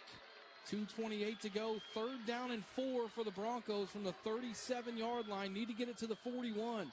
UCO up 24-21 late in the game. Steph Brown up the middle. He is hit, and he is not going to even get back to the line of scrimmage. They're going to give him a nice spot. It's no gain, and the Broncos are going to have to win this with their defense in the last 2 minutes and 21 seconds. As UCO goes 3 and out and is going to have to punt it away. Kearney. Their third and final charge of the half. Interesting for Kearney to use their timeout there. I mean, the clock's gonna run. I mean, you're in control of it, I guess, if you're on offense. But now, if they have to get in a situation where they got to set up a field goal, they don't have a timeout to do it. So they could have let this run just under 2 minutes, and the Broncos would have had to punt it, but chose to take the timeout right there. So they got none left once they do get the ball back. Broncos have led this game since early in the second quarter as Nebraska Kearney took an early 7-0 lead. UCO cut it to 7-3 with the field goal. But UCO scored 14 unanswered in the second quarter, 17 unanswered total, led 17-7. Kearney cut it to a 3-point game in the third quarter. Broncos got a pick 6 from J.K. Moore. That made it 24-14 UCO. And now after that last touchdown pass by T.J. Davis, the Lopers are going to get the ball back with a chance to tie or take the lead here late in this game. As Zane Schwang is back to receive the punt from Vargas. Vargas gets the kick away. Schwang takes it at the 19. Away from a tackler at the 20 to the 25. Hit and knocked out of bounds at the 31-yard line. And a UCO player is down. And we have 2 flags. Back by the kicker. If it's running into, that's a first down. Still a first down if it's running into. I didn't see the flags. I know that Kearney brought the rush. This could be a huge penalty for the Broncos. Personal foul, roughing the kicker. Defense, 15-yard penalty from the previous spot. Automatic, first down. So not even running into, it's roughing the kicker, and the Broncos get a huge break. Well, Kearney brought the punt block. They brought everybody, and I thought that was interesting because they didn't need to. Right. You could go set up and get a return and get some field position, but they brought the punt block, and it's tough when they say, "Hey, pin your ears back and go." It's tough for those guys to take the right angles and have the discipline not to hit the kicker or the punter, excuse me. And UCO with a huge break there. I know the Broncos kept that drive alive, first drive of the game by Nebraska Kearney that led to a touchdown. But this is twice now. The fumble for UCO on 4th down and the punt there, that a big Kearney penalty has kept the drive alive for UCO. And now the Broncos have it in Kearney territory, 1st and 10. And with no timeouts left, the Broncos theoretically can almost run the clock out here. It's one of those where if you can run around and take 11 seconds off the clock, 2 minutes are going to run just in playtime. Yep. So this may be one where you tell Brown, like, hey, stand around for 3 or 4 seconds and then take a knee. Right. Andrew Kearney's in the game at fullback, Peyton Scott at tailback. 2 guys that I think UCO doesn't expect to fumble if they do hand it to them. The handoff does go to Kearney. He covers it with 2 hands and runs right up the middle down inside the 45 to the 43.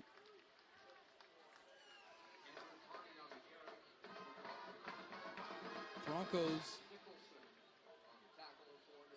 now we're about, that play took 5 seconds, so UCO theoretically again could take a turnover on downs here and leave less than 5 seconds, maybe not even that, if they can run a couple more plays here. You get a first down, and it's a moot point.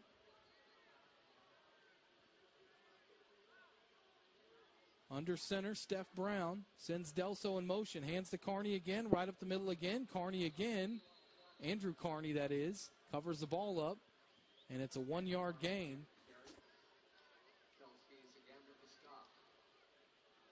Yeah, we're going to be at 40 seconds when we get to the snap essentially here. So I think honestly they can snap it to Steph Brown. He can take a knee, and this thing is over. Yeah, I think it is.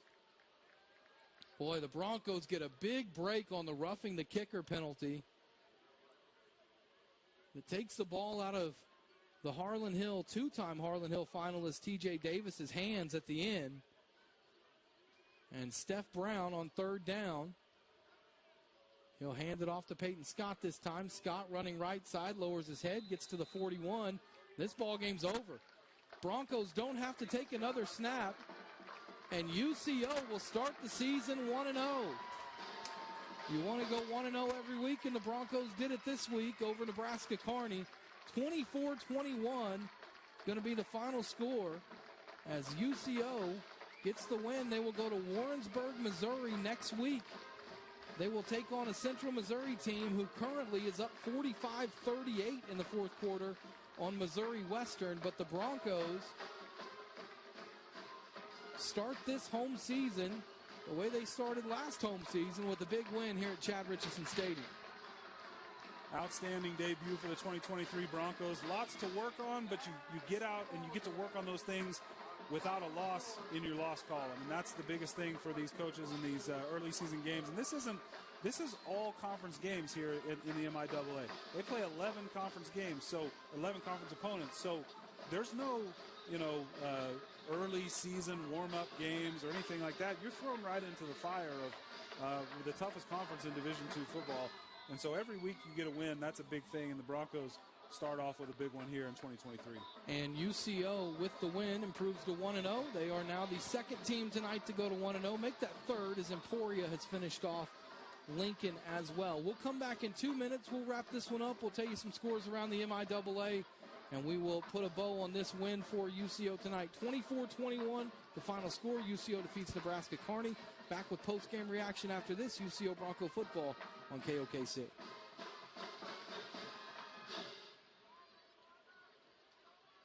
Just like 2 minutes here, Chloe.